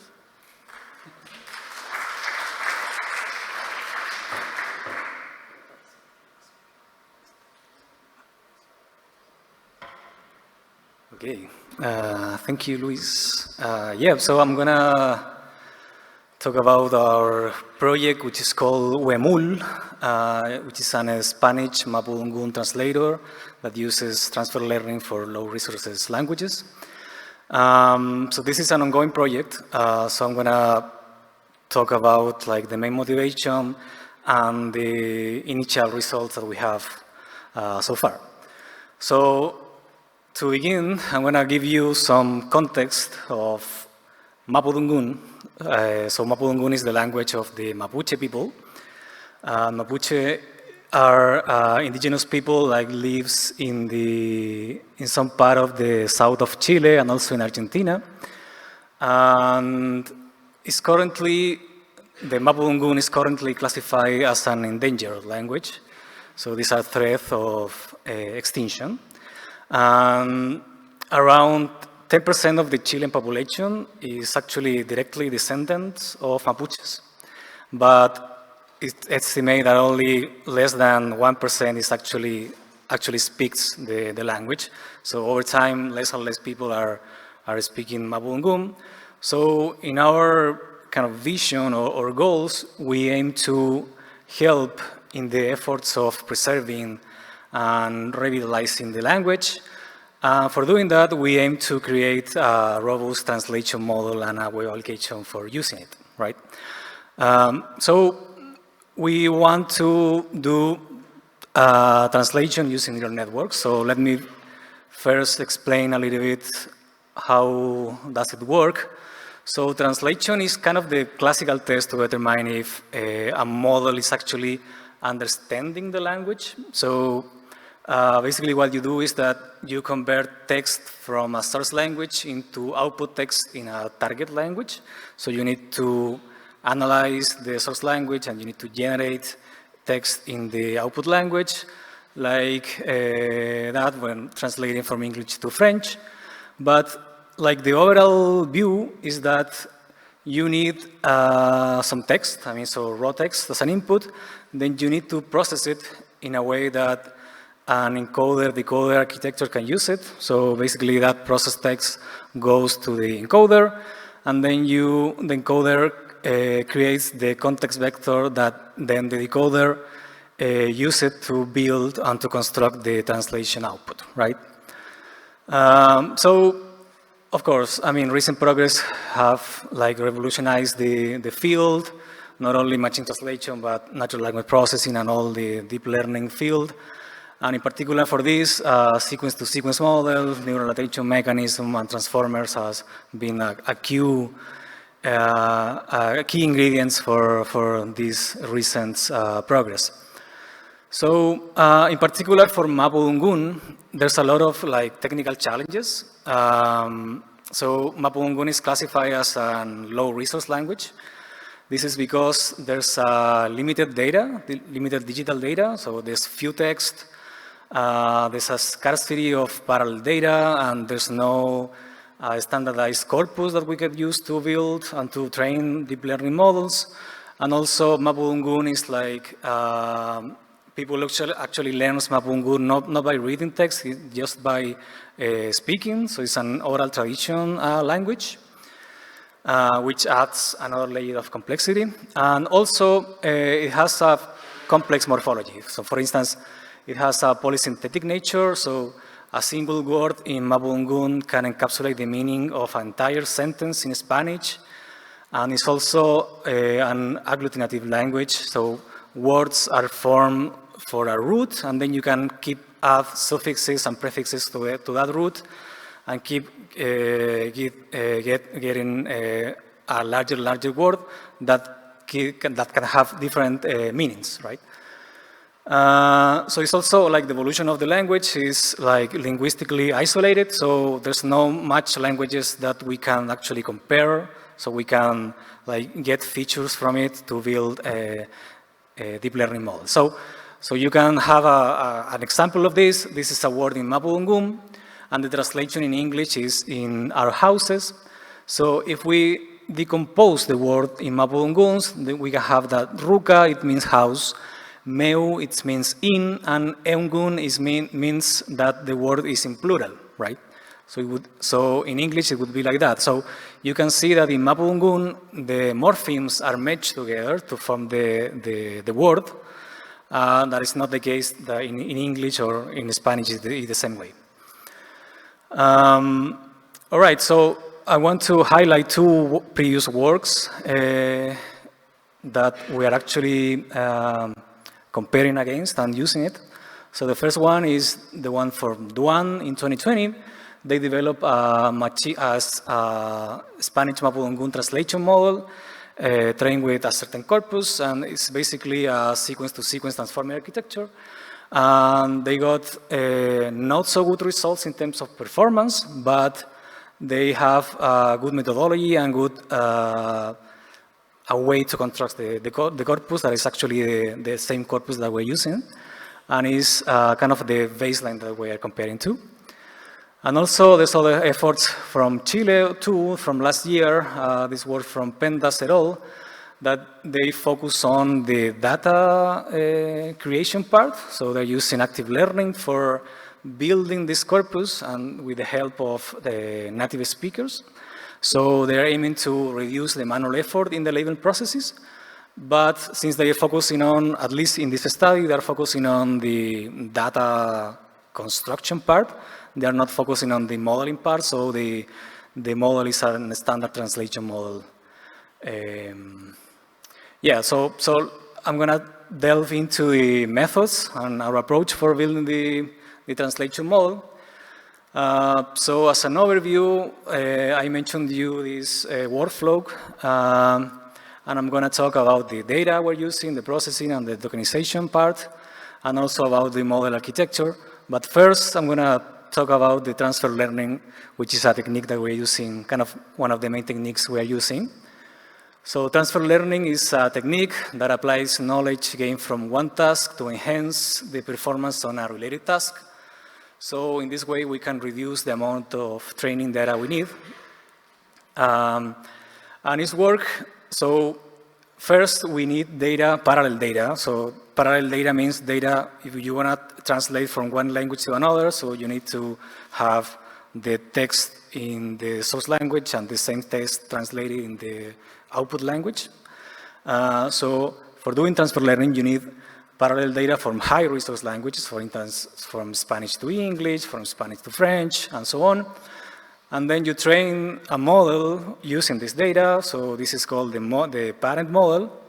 And once you have this parent model trained, you can use the parallel data from low resource languages, in this case from Spanish to Mapudungun, train the model, which is called the child model, and then this is going to be your translation model at the end.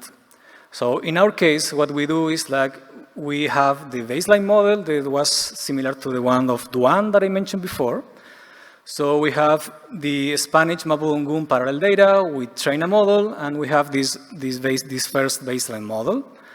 And then we do our translation model, which is based on transfer learning. So we have the Spanish to certain language, could be English, French, or Portuguese or something. So we have this data, and we train a model with this data. We train the parent model. Once we have this model, we use the Spanish to Mapudungun data for training the child model and get our final translation model, right? Okay, so the data is a corpus created using parallel data. This was a project called the Avenue project, which was a collaboration between Carnegie Mellon and the Ministry of Education in Chile. It has like 260,000 transcribed phrases from Mapudungun conversations translated to Spanish. Something like this. So you have the phrase in Mapudungun, for instance, Mari Mari la mien, and then the translation in Spanish, Buenos días, hermana. So, but there's a couple of challenges, and the main ones are that there's a lot of people working in this data for labeling it, so, and there's no uniform protocol for labeling it. So there's a lot of notes and inconsistencies in the text that we need to address in order to actually use this data. So for processing, we need to standardize. This is what I'm saying, is like we need to extract the parallel data from this corpus, but in a way that is the format between this Mapudungun and Spanish actually makes sense. So we use custom regular expressions for doing that. And then for the cleaning, we remove annotations, we correct duplicate punctuation, and so on. So for instance, here a couple of examples. So you have the phrase in Mapudungun and then the phrase in Spanish, and you can see that the diacritic is wrong in Spanish. So we need to fix that, and we also there's a lot of comments and things that people actually wrote in the data that we need to remove. And then once you have like this data, like at least somehow well processed, we need to tokenize. So tokenize is the process of split the text into smaller sequences We could be like words, of subwords, of character level sequences. So the idea is to facilitate the model training by reducing the size of the vocabulary, and also handling complex morphology, like especially for Mapudungun, right? So then we're using, which is some method that is called byte pair encoding, that is good for balancing between character and word level tokenization. Then we create two types of tokenizers. The first one is the baseline tokenizer, using the baseline model that I talked before, and our custom tokenizer that's trained specifically for Mapudungun using monolingual data. So as an example, there you have a word in Mapudungun, which means like now I am calmer. And the basic tokenizer would output those type of characters that it could be like, it seems like are kind of random characters and it doesn't have like a meaningful meaning. So if you compare to the custom tokenizer, we could see that there's more like close to words or close to root of words. And actually in our analysis, it's actually true. So our custom tokenizer like captures more themes in a more efficient way and improving the linguistic representation. So let's go dive into the architecture itself. So we are based on an architecture that is called Marian MT, especially designed for machine translation task. This is done by a group in Finland, and the architecture looks something like that. So it has an encoder part in red and a decoder part in red. So let's break it down a little bit. So for the decoder part, so it has a lot of like encoding blocks. The encoder part like processes the input text and generates a sequence of context-aware representations, right? So what you do is like you have the input of the sequence of token embeddings, and also you have the positional encoding that are added to have the token positions, right? So the output of this step is to have a contextualized representation for each input token. So in the image, you can see that you have blocks for encoders. So you have encoder 1, encoder 2, and you can have many type of blocks, many blocks. So for instance, for this kind of low resources models, so you usually have around 6 or 7 encoding blocks. Let's dive in a little bit in the parts of the blocks. So for instance, you would have self-attention layer that enables each token to attend to all other tokens in the sequence, capturing contextual relationships. Also, you have the add and layer norm, so the adds the self-attention output to the original input and ensuring that the original signal is retained. And also, you need to normalize the combined output across all the tokens, right? And also you have the feed-forward network that adds non-linearity to the and further process the token representation, right? So, and then you have also another add and layer norm to add the output of the feed-forward network to the input of that layer. So the output of that part goes to another encoder layer or to the decoder part. That's the other part of the architecture. So in this part, the decoder layer generates the output text token, token by token, and condition on the encoder outputs, right? Uses self-attention for the context for the decoding content and cross-attention for alignment with the encoder outputs. So there's a lot of similarities between the components of the encoder, the decoder blocks with the encoder ones, but the one that is different is this one is the encoder and decoder attention, which is basically you want to attend to the encoder output to learn how the source tokens relate to the target tokens. So basically what you do is that you're trying to generate a Mapudungun phrase, and the only information you have is the Spanish phrase, right? So in this part, what you do is that you generate the query of asking like, what is the most relevant part of the Spanish sentence that I need to use in order to generate the Mapudungun sentence, right? So it used that to generating the query from the decoder, but the key and the value that are part of the kind of typical attention mechanism from the encoding outputs, right? So the same way you have different decoders blocks, and at the same that the encoded body we have for this problem around 6 decoder blocks. Okay, so I want to highlight that this architecture in particular allows you for something that is called weight tying. So basically, in typical transformer architecture, you're going to have the inputs embeddings with one set of parameters and the output embedding on another set of parameters that are different to each other. But in this type of architecture, the both sets of parameters are shared between the inputs and outputs, so allowing reduce the vocabulary size, allowing to have a more efficient way to compute this architecture. And also, well, it's used as shared vocabulary for source and target languages. So in our initial experiments, our best results are using as a parent model, the Spanish and English translation model, and as a child model, well, of course, the Spanish and Mapudungun translation model with those like high-level hyperparameters. And as our initial results, we have that I'm comparing here two metrics, the BLEU metrics and the character F score.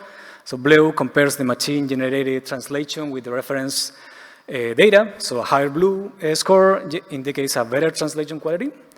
And the character F score is similar to BLEU, but operates at the character level and is particularly useful for languages with small changes in character implies in a significant change in the meaning of the word, right? So we can see that our current model is the best one in terms of those two metrics. We compare to the baseline, and the baseline is actually the worst part. And all the experiments that we're doing are doing like the same type of method using transfer learning, and so what we vary, the different things that we vary is the hyperparameters and the type of parent model that we're using. So we also develop a web application that is hosted in Hugging Face space. So if you want, you could use it in that link or going to the profile of Inria Chile. So it's basically, you can translate it from Spanish to Mapudungun. So you input your text in Spanish, and then the output is going to be in Mapudungun. And then if you are a native speaker of Mapudungun, you can help us giving us feedback, saying that if you like or you don't like the translation. And if you don't like, you can say, oh, okay, what is the right translation for doing this? And this way we can keep improving our data set as well.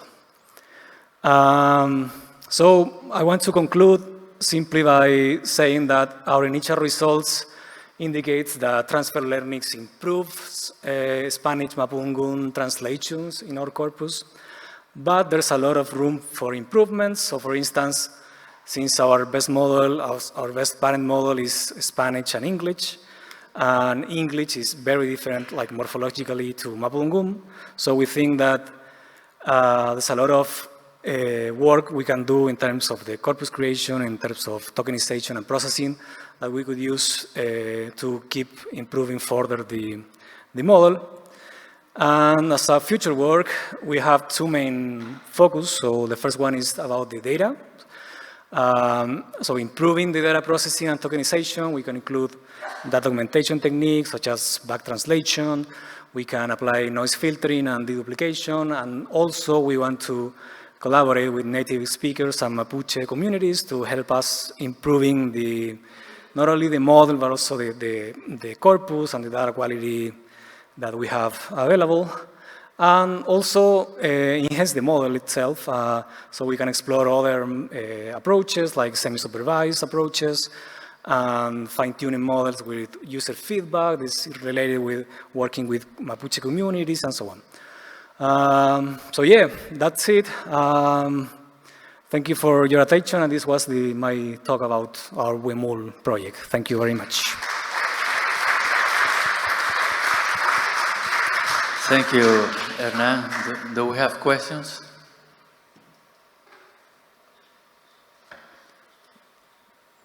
No questions?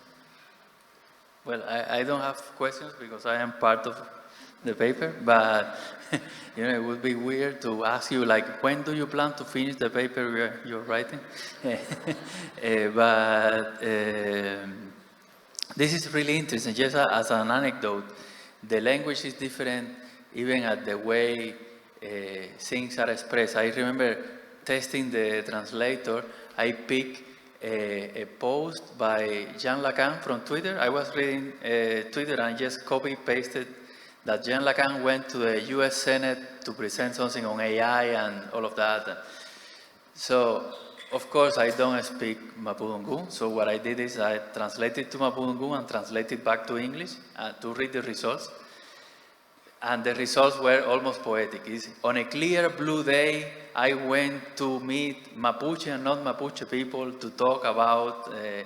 So it's very interesting how the language itself has like a different nature. No, it's not only, of course, it is used in very different contexts culturally and all of that. So it's very attractive.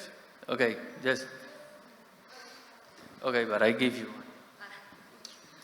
Thank you for this beautiful project, and I'm very glad to know about it.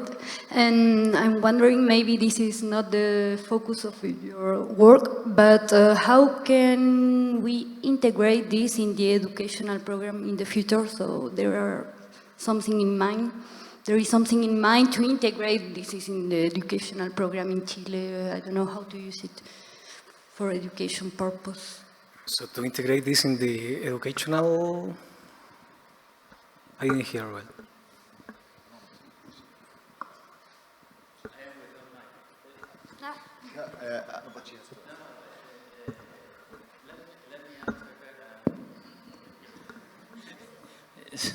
So, so we have been in exchanging with the Universidad de Chile that has this, I forgot the exact name, but like a part of the Universidad de Chile that is dedicated to the study and of the original peoples and all of that. So we have been exchanging with them. Actually, the first time we presented this work was in this workshop related to this topic.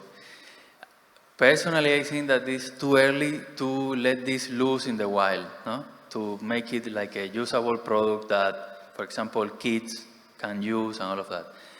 I do feel that is already interesting as a brain teaser, no? Like, okay, this is, you know, so like, translation is terrible. So if you use it in a less formal way, it still attracts a lot of attention from people because, well, you know, there is some tension between the Mapuche people and non-Mapuches and all of that. So the underlying goal of all of this is like, hey, you need a translator, no? So, but it's more symbolically, no? But I think that as a product, this is still too early, and it's very hard to evaluate to make it like a tool that you could freely or publicly use, no?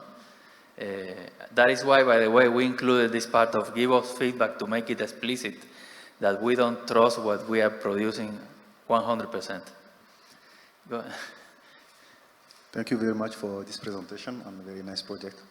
I just have few questions. The first one is like, how do you deal with like the variation of the language? If I take the example of in French, like you have some word doesn't have the same meaning in Canada. The same French word, you have like different. It's French, but Canadians are speaking French, but this word doesn't have the same meaning.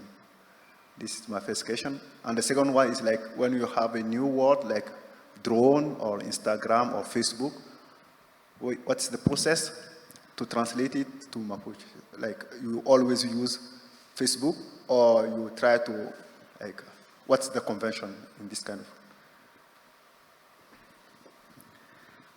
Yeah, so far for the evaluation part, we only have these metrics that I mentioned before and other like typical metrics for natural language processing part and machine translation in particular.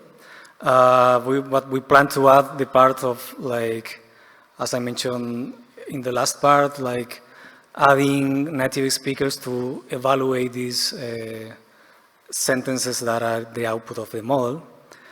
And the second part of the question, I didn't get it. I think it has to do like with these more modern, like how do you translate TikTok to Mapudungun, no? Sincerely, I don't know. No? I guess that they just say TikTok, no? And in part because one of the threats on the language is that it's very easy to start to use, you know, and the same way this happens in Spanish, that we use a lot of English words, imported words and all of that. That's, let's say, one part of the language is live, so it naturally changes. But I don't know, sincerely, we would need to ask like a person that is part of the community. I just had this discussion because like, we talked about the microscope before.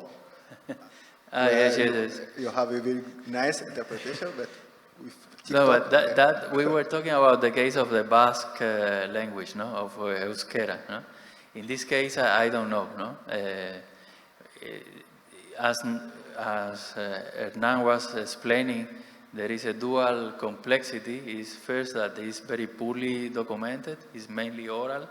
So, sincerely, I assume that they are going just to import a lot of words, and that is why one of the reasons that only like a very small percent of Mapuche descendants actually speak Mapudungun at this point. No? So, but I don't know. I don't know if you have other.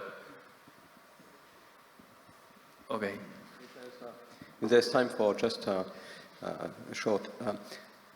There's concerning the two questions that were asked just before.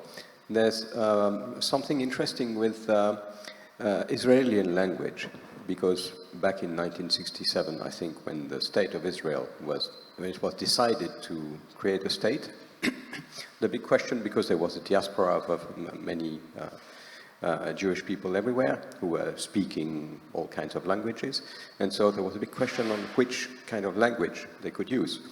And there was a linguist who was called Ben Yehuda, and he said, well, we've got the Old Testament, we've got the Dead Sea Scrolls and everything, let's use this language. That was 3,000 years old. And Ben Yehuda used the old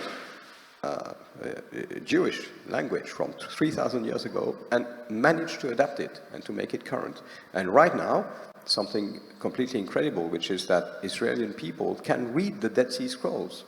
It is, it's absolutely impossible to read some French text from 1,000 years ago, because it's not French.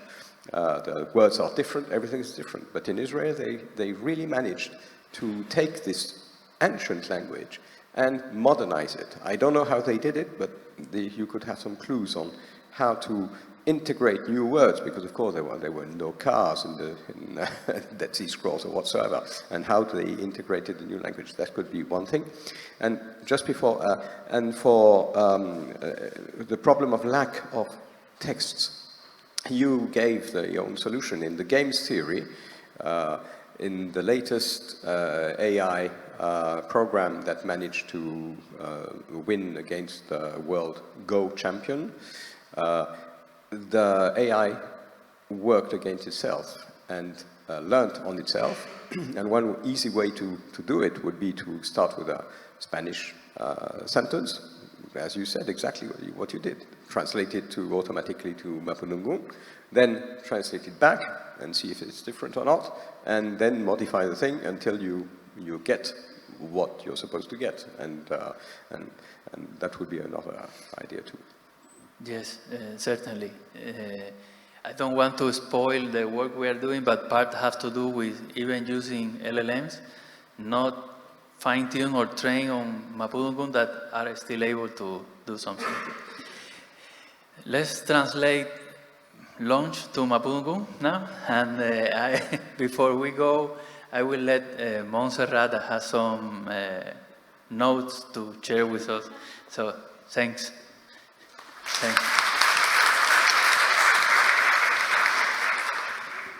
Thank you, Hernan. So after this session, we invite you to enjoy our lunch box outside, but there will be a serve at this right now. So as a reminder, we will back at 15 minutes past 2 o'clock, right? So please go outside and enjoy your lunch box. Thank you.